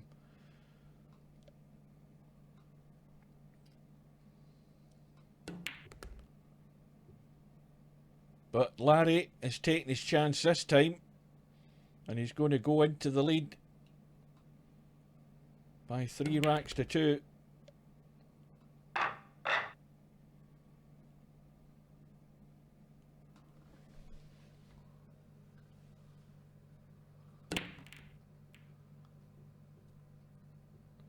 Well, the thing is, you know, well, I'm not a one pocket expert, but you know, you only need to you don't even have to make a really bad mistake in one pocket and the rack's over. You could be doing an awful lot of hard work in one pocket for 20 minutes, and then there's that 1 second where you take your eye off the ball or you don't get the connection right, and boom, the rack's gone.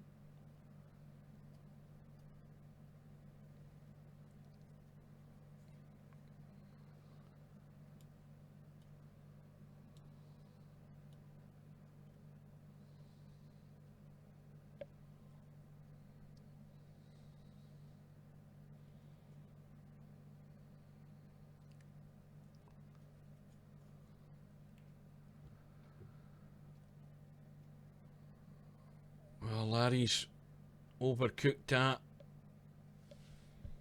And the thing I'm asking myself here is where was Larry hoping to pot that 3 ball, because it's not gone past the 5 and it's not gone past the 8, so how he's ended up there I don't know.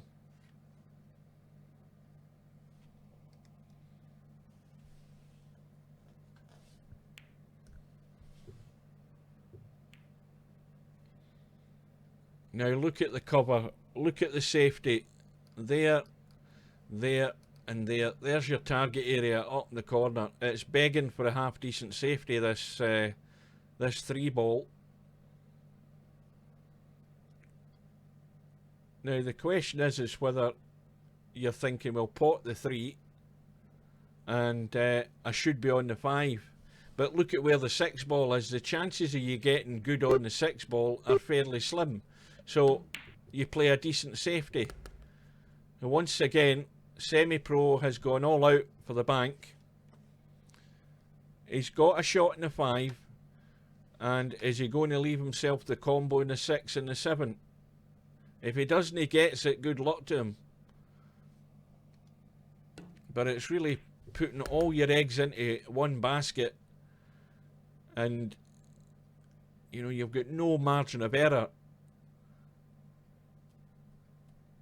Because when you make that decision, you have to go all the way and you have to back it up by winning the rack. If you don't, it's a failure. And he's failed. And he's got lucky.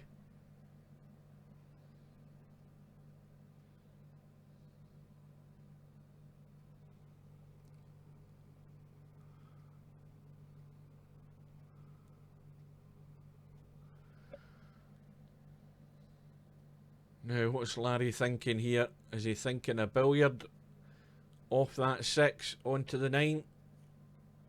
Is he thinking a cross bank for the 6?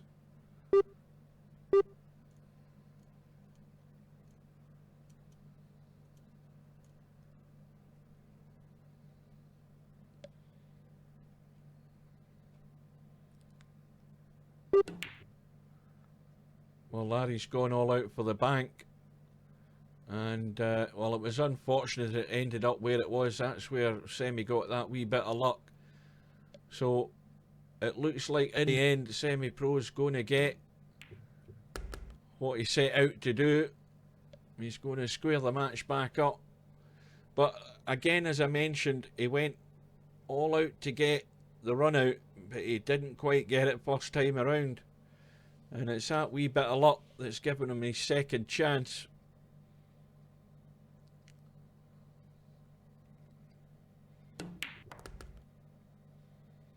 Well, this time,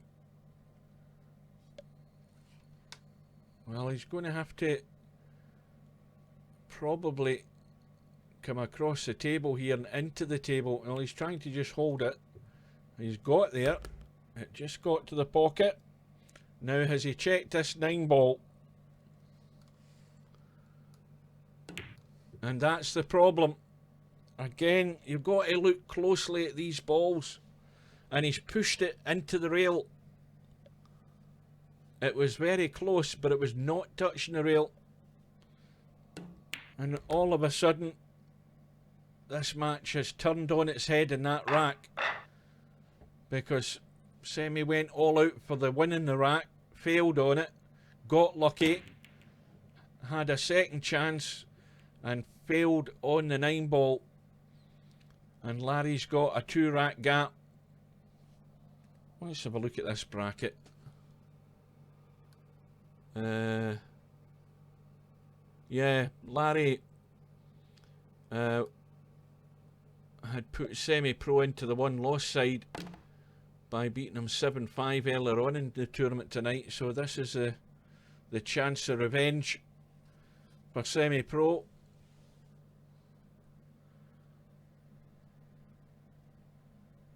And Semi-Pro attempting a jump escape. It's given Larry ball in hand. Well, the immediate problem I can see here is actually getting from the 3 to the 4. It looks simple enough because the 3's near the corner pocket, but it's not because of the angle that the 3's sitting at. Now, Larry, he can either just delicately draw this to play the 4 into the right middle. Well, he's drawn into the 4. Now, what he tried there, I don't know whether he surely must have looked at that and thought, well, I can't draw past the 4. He's still got a shot. I don't know whether this is exactly what he played for, though. It's hard to judge.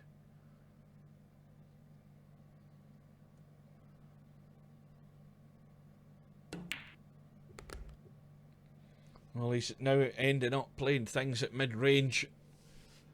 And he's going to have to do a wee bit of work with the cue ball here if he's going to stay in the table for a shot in the 6. So he's playing it soft. And, well, how lucky that was, because the dead weight on that cue ball could have locked up behind the 7.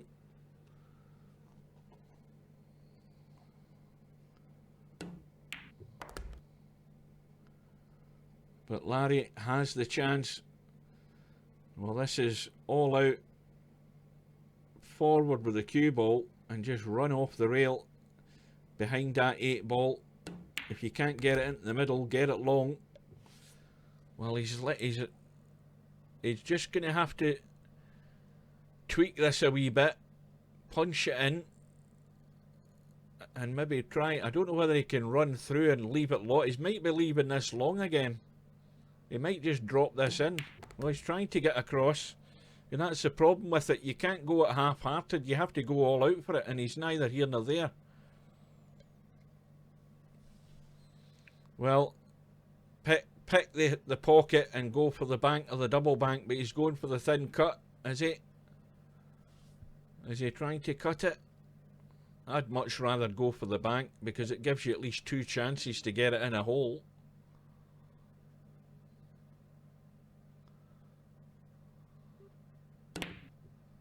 That's going to get there. If a cue ball stays out the way, oh dear, what a disaster. Well, it was going in right from the off, but the cue ball managed to find its way in the path of the 9, and, well, this match might have just turned there in that shot. Oh dear. Well, that's a gift for Semi-Pro, because Semi-Pro had written that rack off as soon as he saw Larry hitting that 9 ball. And then all of a sudden the cue ball decides, hang on a minute, I want to get in the game here. And it drops itself right in front of the 9 and gets plonked into the hole.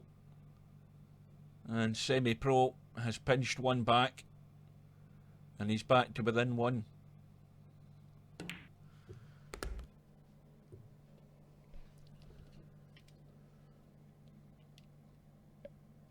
Of the rest of Europe is one of fondness, of sadness. Now, I wonder whether the news channels will decide that now that Brexit, once it's over in half an hour's time, can we stop talking about the bloody thing? Everybody's sick of it.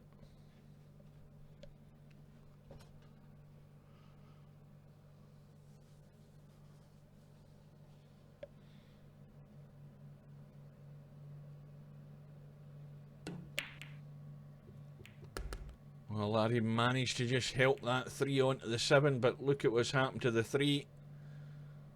He's got no shot.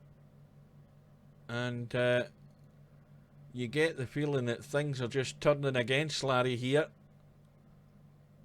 Everything's been going fairly sweet all the way through the tournament for him. And he's looking to try and hide behind the 4. I think he's made a fairly good stab at it, but there's enough of the 3 showing.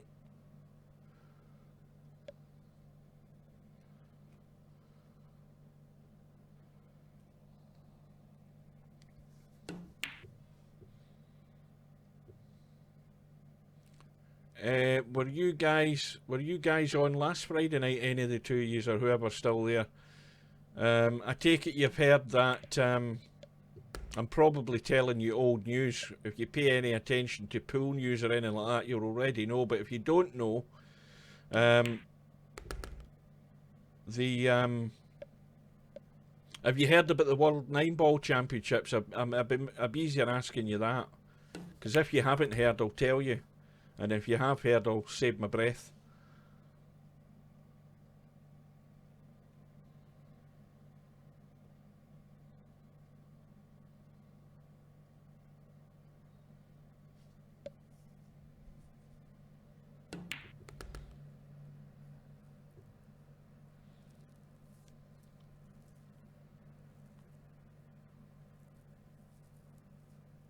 No, I don't want to tell you if you already know. If you already know, that's fine. But if you don't know, then what I do have to tell you is very good news.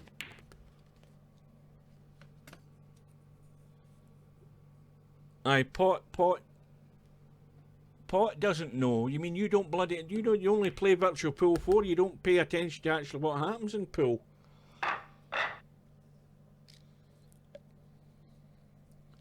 Right, well, I'll tell you anyway, again. Oh, this will be the third time then. The Qatar Snookers and Billiard Federation were the people that were running the World 9-Ball Championship.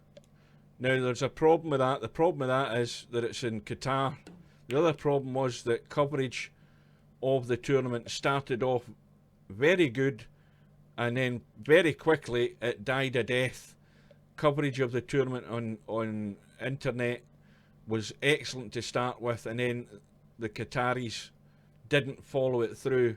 And to cut a long story short, the WPA contacted them and said, look, you need to do something about this, and basically they never got a response. And Matchroom Pool, Barry Hearn's group, have taken over full control of the World 9-Ball Championships. I don't know whether they've announced a venue yet. I'll look for that and see if we can find out at some point, but they're now going to be running it, so it's going to be a far, far better organised event now that they're taking charge of the whole thing. So, and the other thing is, there'll be females will be allowed to take part in it. It'll be a full house, and the other thing as well is there'll be a fair prize fund for it as well. So everybody wins. Good coverage. You'll be able to get it in the net, and if you can't get it, I'll get it. So it's going to be on later on this year, and it'll be all hyped up once it comes around. I'm looking forward to it.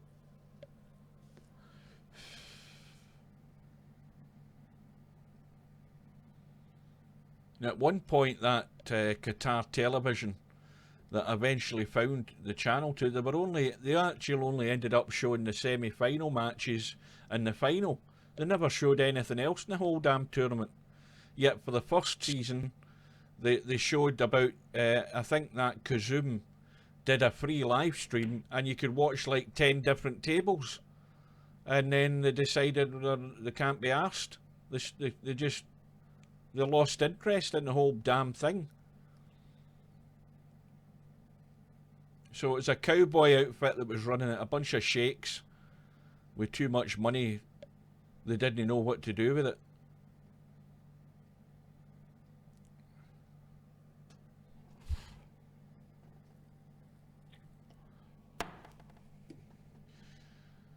So where are we in this tournament? Well, Larry has still got a little gap. Now, can he stun onto this 9 and make a quick kill here? He's looking for the stun.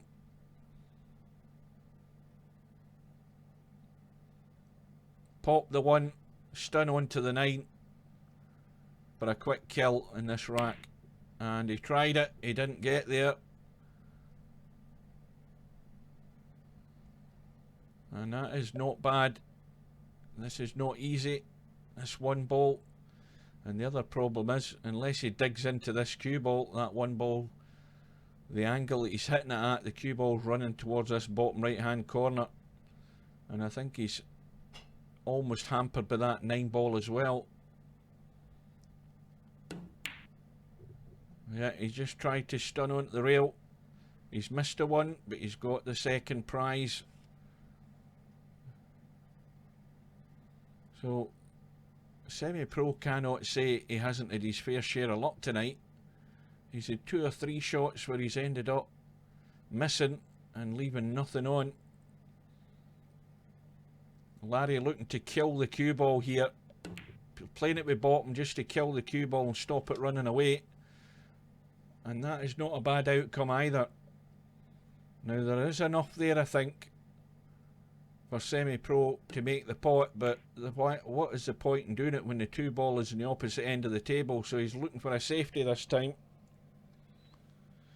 But Larry can bank this one towards the bunch of balls and bring the cue ball down in between the 2 and the 6 here.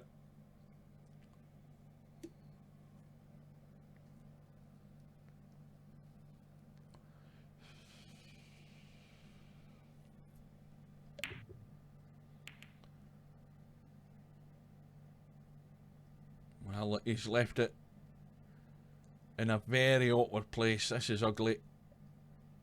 Ugly because he's hanging over the 6 ball, and he's got the long rail on the left side is the easiest shot to get to the 2. But there's no immediate danger here because of the way the balls are lying, because it's not a rack that you're going to run out fairly quickly. 4 ball and 8 ball are doing nothing. But that 4 ball and 8 ball, let's have a look. That 4 ball and 8 ball and 9 ball are a combo. Although the 8 ball is going away, if you play it gentle enough, it might go to the jaw, and if it's the right pace, it may well just drop in off the far jaw. I think that'll go. It's not dead set. In fact, the more you look at it from that way, the further away it's going. That's pushing to the knuckle. But are we going to get there? Well, we're about to find out. I don't know whether Semi-Pro's had a look at that. But if he doesn't look at that option, then he has to look at a way of breaking out the 4 ball. And he's gone too far. Okay, he can still get the cut in the 3, but the cue ball's heading away.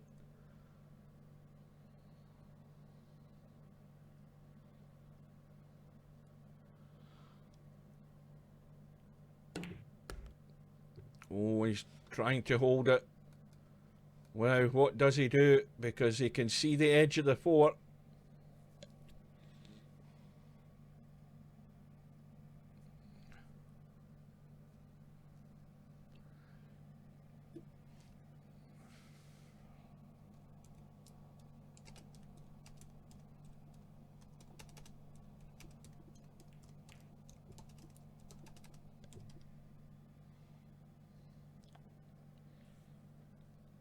Well, the 9 ball has been left hanging.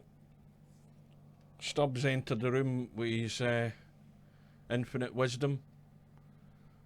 And Larry, well, what does he decide? I know what I'd do. I'd just have a bang at the 4 and hopefully bank it onto the 9. There's fair odds it will go in. I'd just have a blast at it. And Larry's thought the same idea, and he's probably ended up with the same outcome I would have got. Rattled the 9 and left it on, and it's given Semi-Pro a chance to get one back.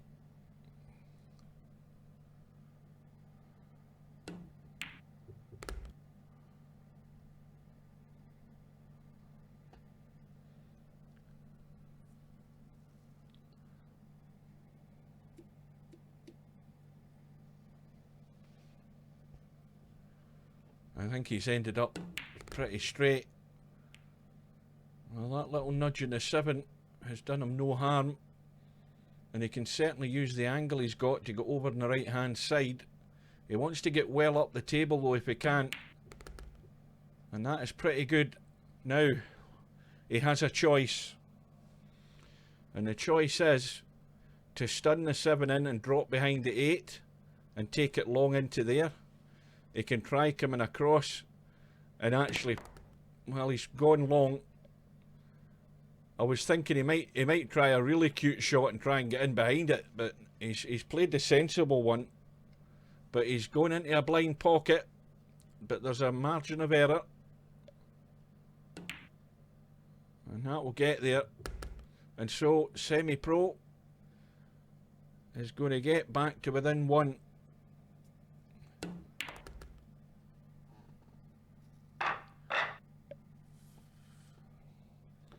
Where's that guy from?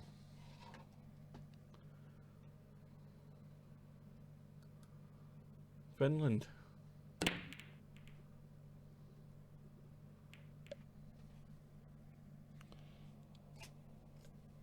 He's going to think these guys are well ignorant, because he's going to be hard pushed to get a hello from Larry. in the middle of a final. He's going to hard push to get much out of Larry in it most of the time.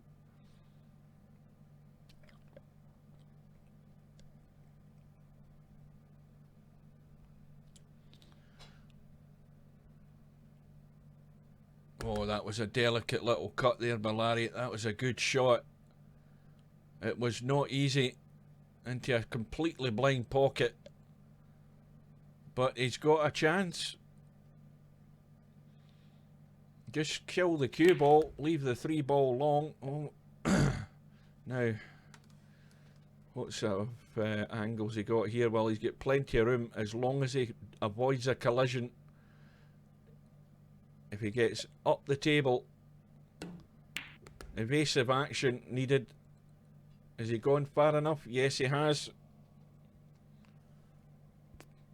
And now he has a decision to make. Does he take his medicine, pot the 4 and play a 5 combo onto the 8? Because the 5 could end up going anywhere. Or does he try and get up the table? This is a problem. Now obviously, if he can get up here, he can pot the 5 there. But if he just takes his medicine and gets the cue ball out, he can play the 5 onto the 8. Now he's trying to get up the table. Didn't have much of an angle to work with, and now he's got another decision. He's got a choice. He can cross bank the 5, he can billiard from the 5 onto the 6 and try and drop the 6 in. That's the line he's looking for here, but again the problem is where the 5 ball's going to end up, and he's, well, that'll do his second prize.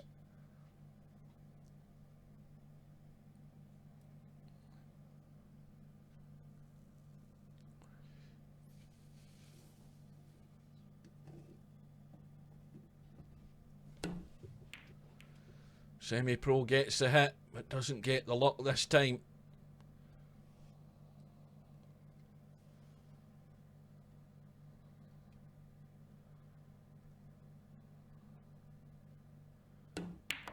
That poor guy's had enough. He waited 10 minutes, got no response, and decided, right, that's it, I'm going, I'll never be back here. Nobody likes me. Now the 6 ball, plenty of room past the 7.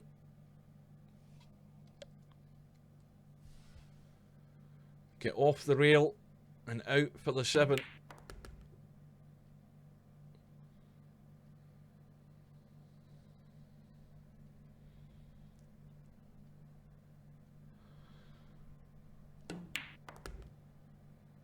Oh, he doesn't want to leave himself straight in this 8 ball. Oh, this is tricky to judge. He's got it well.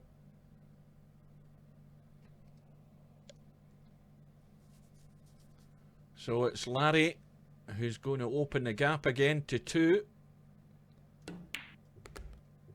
with the break in rack number 11.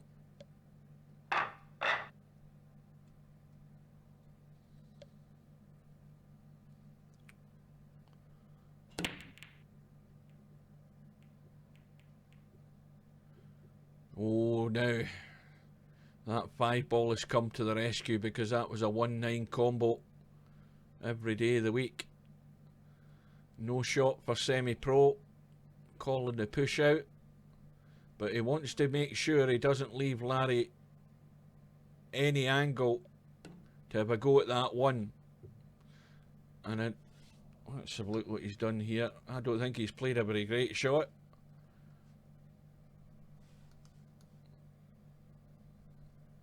There's a chance of the bank, there's a chance of the cut, there's a chance of the both of them, and there's a chance of stunning onto the 9.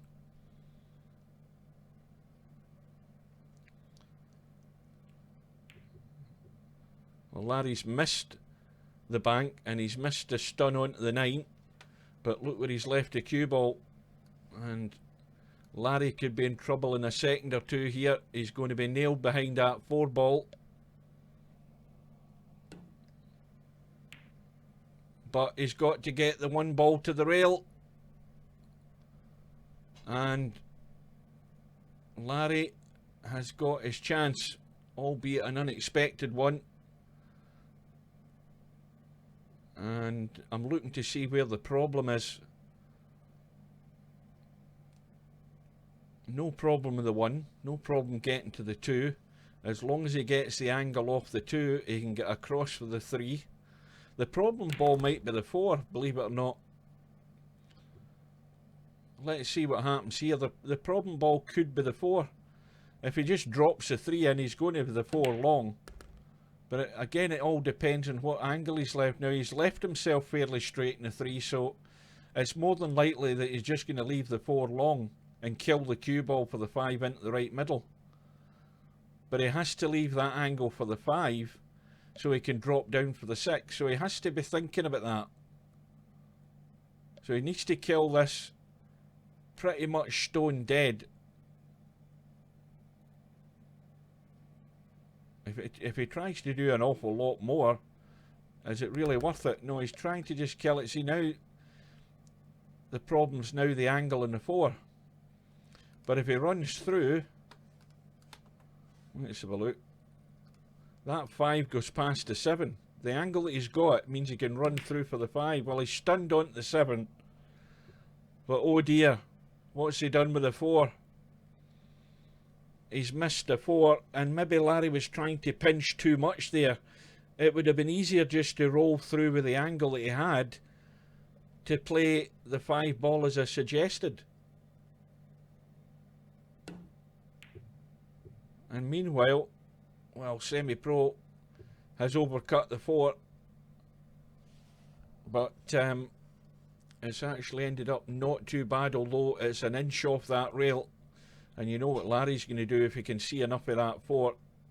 Now, can he? Well, he could barely see enough. He just couldn't get enough.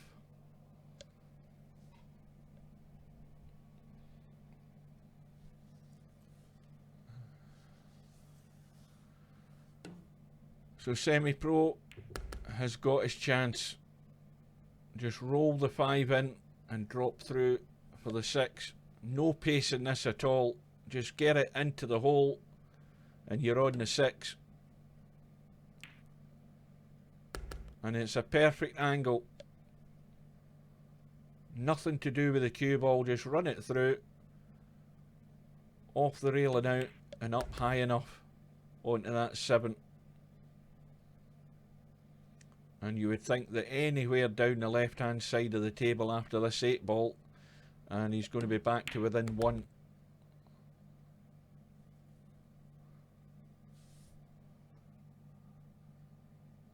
Well, it's going to be the draw.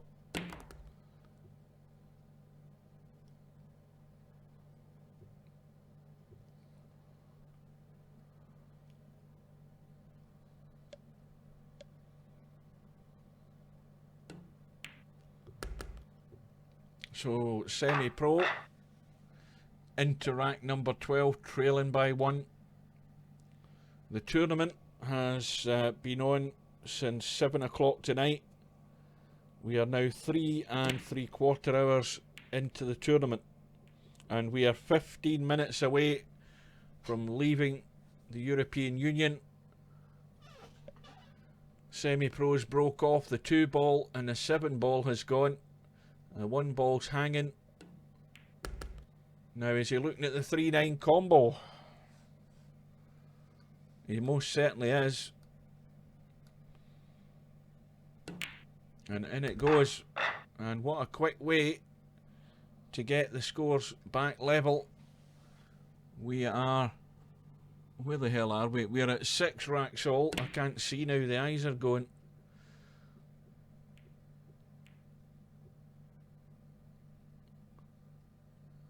Semi-Pro, no joy, dry break.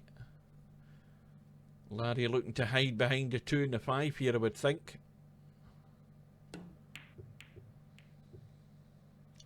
And mission accomplished. And Semi-Pro is certainly not going to be jumping this.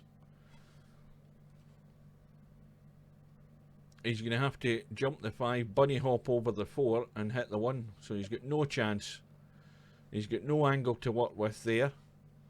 I think he's just got to maybe try and push something safe, lock something up. Yep. That's all he could do. No point in trying to play some stupid shot and just open the table up even more. You'd better take your medicine, try to lock a ball up. I don't know whether he's been 100% successful in that though. Let's have a look. Well, that 2 does go, but it is only going to go if you're looking down the barrel at it. It is nothing easy. So it's definitely in an awkward place, but Larry's almost there, I think. And he just needs to drag on to this 8 ball to hold for the 3.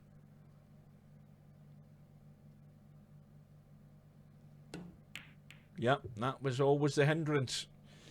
The 5 ball suddenly doubles in size when you're trying to squeeze that 2 ball past it. So it was the right thing for Semi-Pro to do.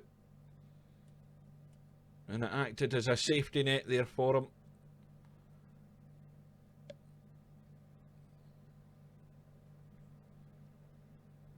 Well, push the 2 onto the 5 and run away to the long grass. That is a solution here. Just get yourself as far and away up that table.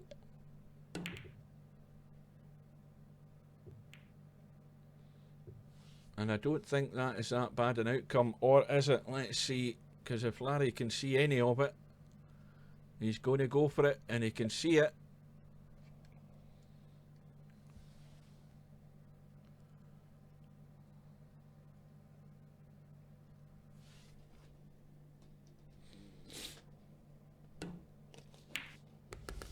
Now a little nudge onto that 6. Oh, that's unlucky, or has he been lucky? Can he see enough of it? Yes, he can.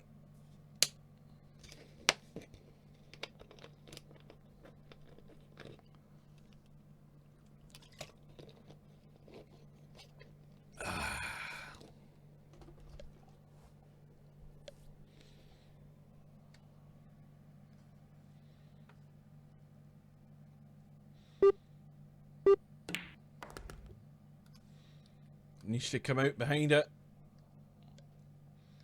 Well, that's not the best place in the world.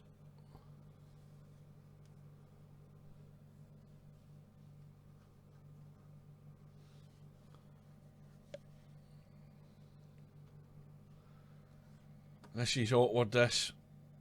But the angle he's got to be on the 5. If he spins this off the 2 corners, he's got to land on this near rail that we're on. Well, he's had a thump at it. Oh dear. Well, having said that about luck earlier on about Semi-Pro, how's Larry's luck? He's got Semi-Pro buried here.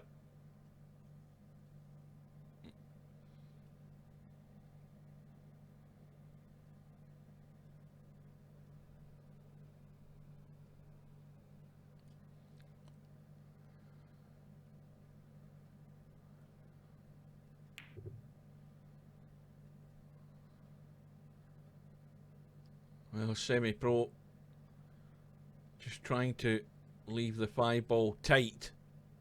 So Larry has got ball in hand.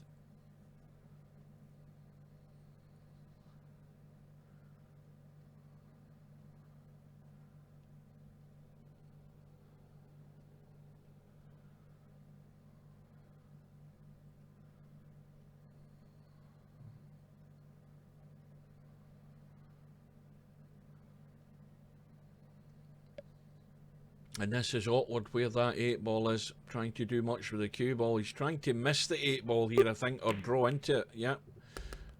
So at least he's got the potting angle in the 5 ball. And he may well end up trying to play this 6 ball into the same pocket here.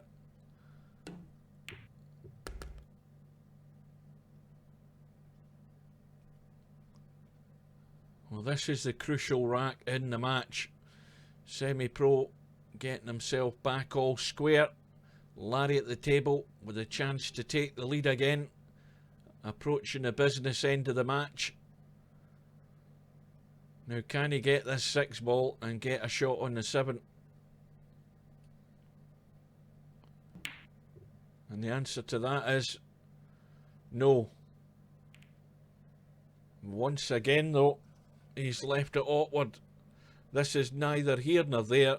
You don't know what pocket to try and play it to. You don't even have a pocket to play it to. It is so tough to try and pick the edge of that ball. But he's managed to find it, but he just hasn't got enough pace in it. And now it's just simply got to be a dead weight pot on the 7. You've just got to let it get to the hole. You're on the 8. There's no worry about that. You just have to pick the line and play the shot. It either goes in or it doesn't. He's picked a line and it's gone in. Well, the shot I always play is always around the corner. And you take the risk of the scratch. You're always going to have the scratch. But if you go that way, back the way, so he's running around the angles. You've got to get there, though. You can't lie short, and now he's nowhere. Well, it's got to be the bank or the double bank towards that middle diamond in the top rail. You're looking for a reverse bank at this angle, but I'd be playing the double bank to the left side. It's much more open, that side of the table. He's gone for the single bank. He's got it. That was a great shot. Not easy to pick the line. I always like to try and give myself a 50-50 chance of getting one in either pocket. But it doesn't matter. It's the rack won by Semi-Pro. I think that's 3 in a row at least. And he's got himself into the lead. And oh, I never noticed the 3 ball has gone. Now, does that 1 ball go past the 6? It does. Or does it? Yes, it does. Just go past the 6 and no more. He's overcooked it though. Now, once again, Larry should be in trouble. He should be nailed onto the 8. That's a thin cut in the 2, but again, the simple safety shot is on. Because the 4 ball's awkward, so why try and play some sort of miraculous shot when it's much easier to nail your opponent? Well, he's overhit that by a country mile. I think he would want to take that again. That was just a roll to the rail and leave the cue ball nailed onto that, whatever ball it was, the 8 ball. Now this is the tough one for Larry. How close is that? Well, it's 1/3 of an inch off the rail, but it's still far enough for Larry to push it out.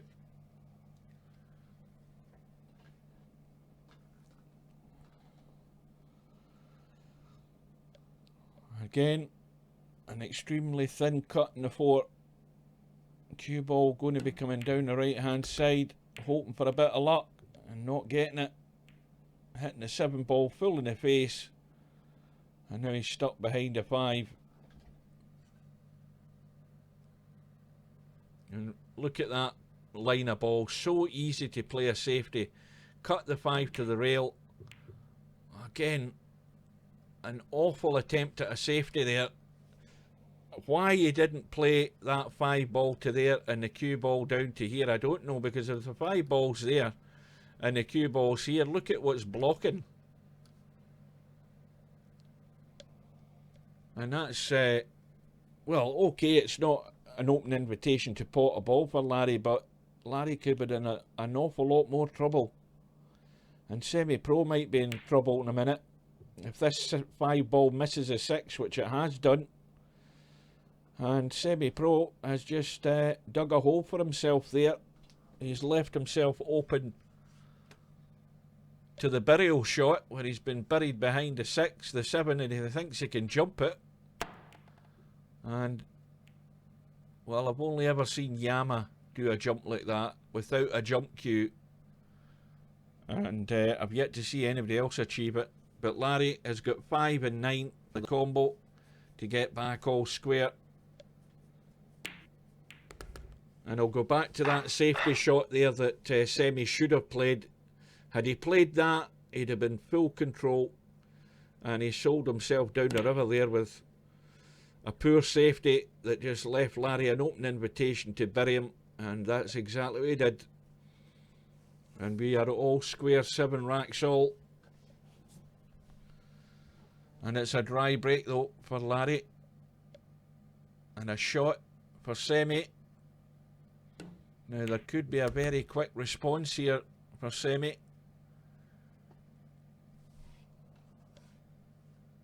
Plenty of room with the 2 in the rail.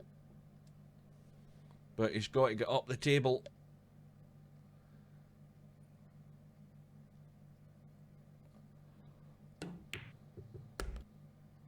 It needs to get up higher than that though. You've got to be right up the table and leave it long and a narrower angle to get to make the pot more likely. And the other problem is making sure you get a sight on that 5 ball because it's guarded by the 7 and 8. And now he's in no man's land. He's got awkward now in the 4. And this is where it could go wrong. Thin cut in the 4. Cue ball has to be going up to that top corner as long as he avoids the 6. He's avoided the 6, he's avoided the 8 and he's perfect. Apart from the fact he's hampered over the 7.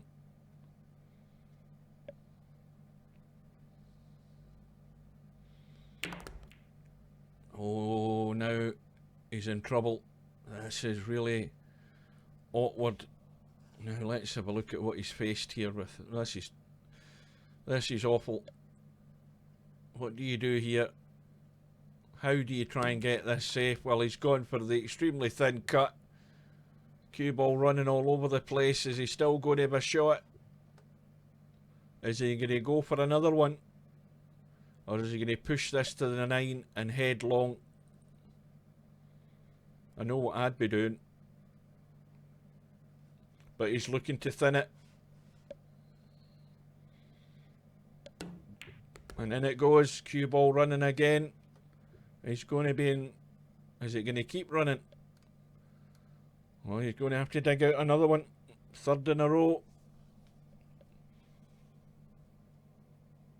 And you know what we say, you just cannot keep pulling off the shots.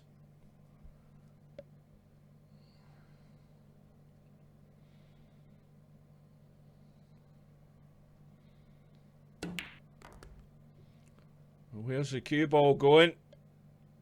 It's going to be in the knuckle, is it? No, he's okay. Well, this time Semi-Pro has been rewarded for his bravery because he's picked off 3 great shots there to win that rack. And he's now in the driving seat with the break. Needing 1 more rack. Leading by 8 racks to 7. And nothing has gone, I don't think. 8 ball hanging. Larry with a shot in the 1. He can drop down onto the 2. He'll have the 3-8 combo. The 4 is down over this bottom left hand corner with a 5 very adjacent to it. And really every day of the week Larry should be out here. It should be going to a final rack decider. And Larry's gone dead straight in the 2 straight away here. What the hell am I doing? That's the wrong button. Yeah, he's just going to have to punch this out. Right, dead weight.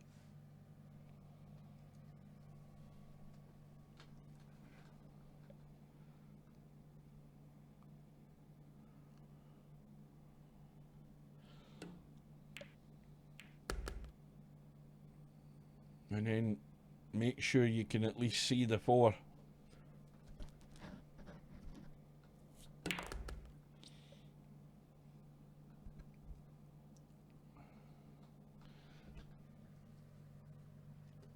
Well, the decision is going to have to be made fairly soon here for Larry because when he pots this 6, is he going to run up the table to leave that 7 into the same pocket as the 5? Or is he going to try and leave that narrow pot into the middle? Well, we all know what the safest one is to leave it long. But he's got to get this pretty dead straight if he's just going to kill this cue ball. Now, that looks odds on that he's going to be doing it. He's just going to have to kill it stone dead and drop this in. And it's got to go to the far jaw. Anywhere near that point, it ain't going in. And in it goes. So we're going all the way, folks. We are 4 hours into the tournament. And we're going to a final rack decider for this week's Friday Night 9-ball.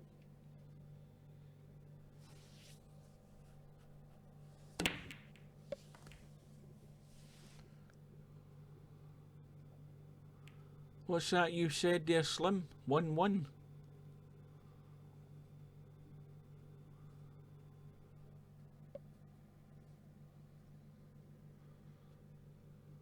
Larry 2-1. He's what? Have I missed something in the conversation? Or am I just tired? Anyway, Larry's broke off. A ball in the break. The 6 ball is gone. Now is he looking to bank this one? It's well, this is a bit fiddly. I think he's just looking to get safe somewhere.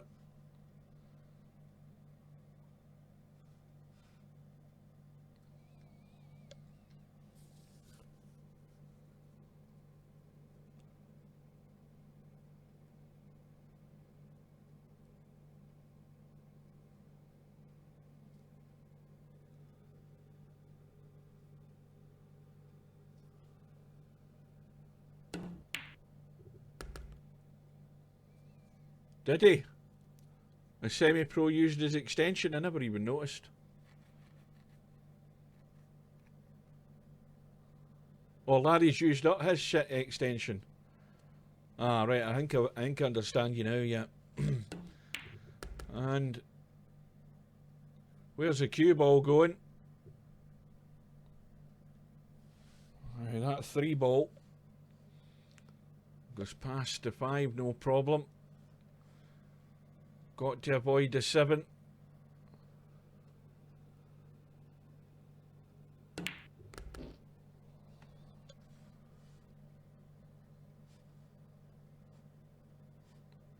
Well, this is the important one. This is the one to get on the 5. Now, does he finish on the short side of the 5 here? That looks like the favoured shot. And I think he's pretty much got that as best as he can. Slightly more angle than he would want. He might just, if he can run past it, I don't know whether he can run past the 7. Well, he's trying to hold it and he's done his best. But he's now close to the rail, so he might just try and drop in and finish the rail. Yep, he's just trying to drop it in and I think he's home and dry. But this is a tester, and it's well off the rail.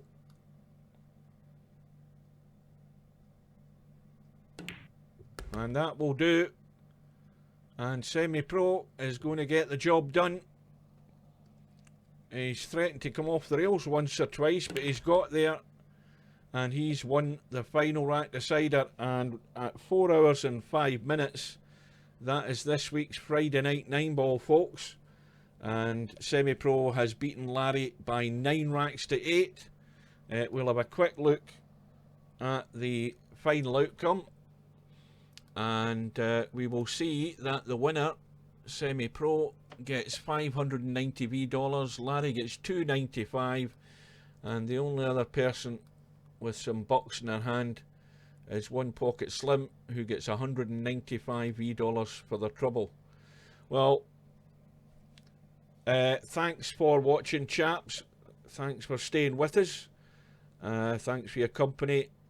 And next time I see you, well, in fact, we're officially out of the European Union, so we will see you again soon, chaps. I'm back at work on Sunday.